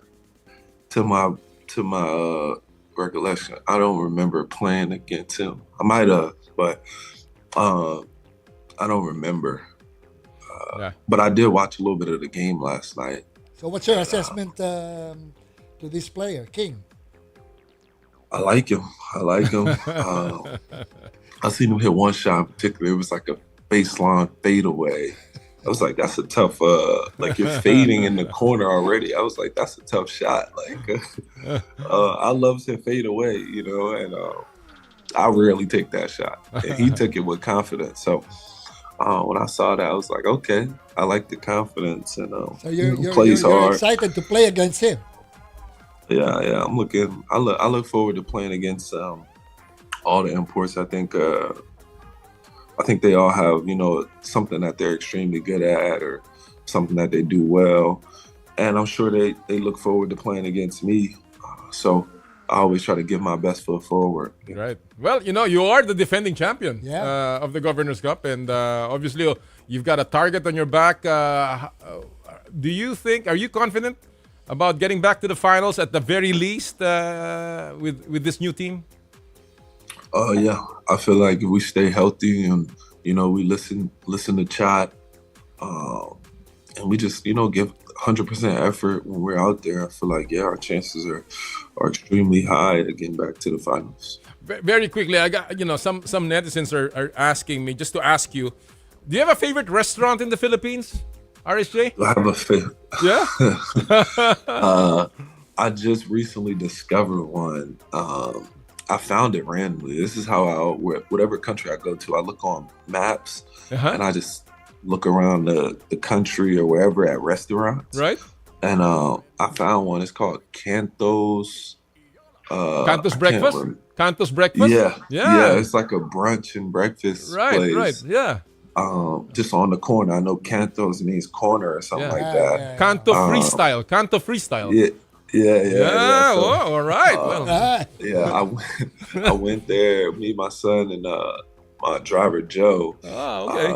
Great. And we just sat there and ate. The food was excellent. And I'm like, I gotta take my family. I gotta take everybody here now. Do you have a chill spot in Manila? A chill spot? Yeah, like a bar or something where you go and, just No, just I don't relax? drink. I don't drink, so I just no, I don't. Not really. I chill at the house. Yeah. What about vacation places? Have you been out at all? Yeah. I've been to El Nido, loved it. It's phenomenal. Excellent. Been to Boracay, been to Cebu. I've been to Batangas. I've been to quite a few places. I'm also big on like just going somewhere and seeing different cultures. I've been it's amazing. It's amazing. I love to go to their basketball courts in different places because they love to play basketball. You guys love to play basketball, Right, so I'm like.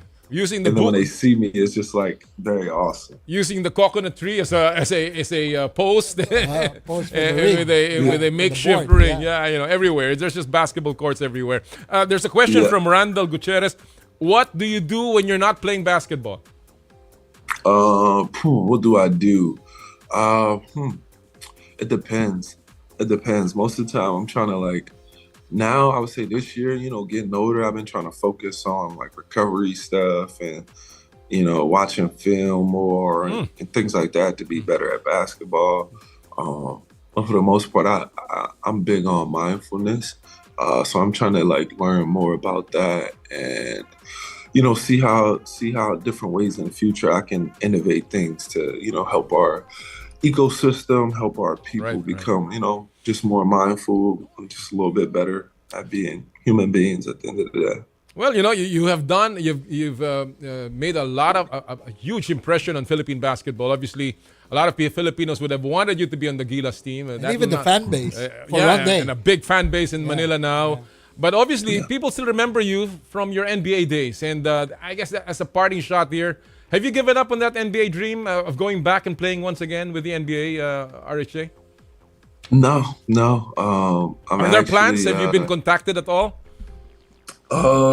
Maybe I try to focus where I'm at in the moment, but I did tell my agent that I wanted to go to the G League after this conference. Wow. So he should be. I believe. Pretty sure he's working on that. As we speak, seeing if any G League team would give me a shot, and we could just take it from there, see where it goes. That's pretty big. Going back to the G League, that's some news. Well, I was hoping that my team, Philadelphia 76ers, they needed a big power forward who could be all around, would have picked you up, but like Rondae. But again, things happen and it is what it is. But RSJ, you have been a great plus to Philippine basketball. We're so happy to have you here, and thank you for joining us on the show. We look forward to TNT getting back to the finals. Thank you very much. Thank you so much. Appreciate you guys. All right. Thank you, Rondae. Thank you so much. Mga kaibigan, Rondae Hollis-Jefferson on Power and Play. Again, one of the top imports in the PBA and one of the true gentlemen of the sport. Yung medyo sumisigon doon sa fanbase ni Brownlee. Oo. Kasi naman magaling talaga. At saka mabait. And you can all out siya. Hard worker. Yung ma-appreciate ang import. Alright, bago po tayo magtapos, syempre, hard worker din ang ating staff dito. Meron na po tayong mga resulta sa ating Joyride Top-Up promo. Ang mga nanalo ngayong araw po ng 1,000 JRPay wallet credits. Si Jomar Ortiz, Remy Bautista, Ulysses Papa, Sheshe Alindogan, at saka sino yung huli? Pakitaas mo nga ng konti, please. Ayan, Jemica Benlot. Yan po mga nanalo ng 1,000 pesos JRPay wallet credits. Partner, another Saturday, another weekend. Enjoy your weekend, partner. Ikaw rin, yung halaman mo. Oy, ito pala yung ating limited edition Aqua Flask. Kanina po, ito yung ating dapat i-announce. #GetOnJoyride. Padala nyo po yan para manalo kayo ng unlimited edition Aqua Flask. And that'll do it for us ngayong Sabado ng umaga. Marami po salamat sa inyong pagsubaybay. Again, lagi po natin sinasabi tuwing Sabado, bawal ang masungit. At sa lahat po ng ating gawain, ad maiorem Dei gloriam, all for the greater glory of God. Kami po ang 1PH, teleserbisyo para sa Pilipino. Susunod na po ang inay ko po. Happy sport evening sa inyo lahat po. More power! More play!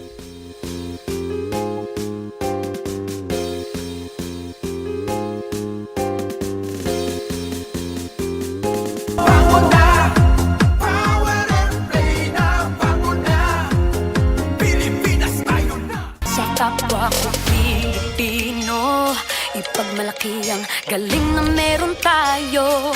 Ilantad ang likas nating talento at magdala ng saya sa mundo. Sa harap ng pagsubok ay di susuko. Para sa pangarap tayo'y porsigido. Magpakitang gilas na at magpapatalo.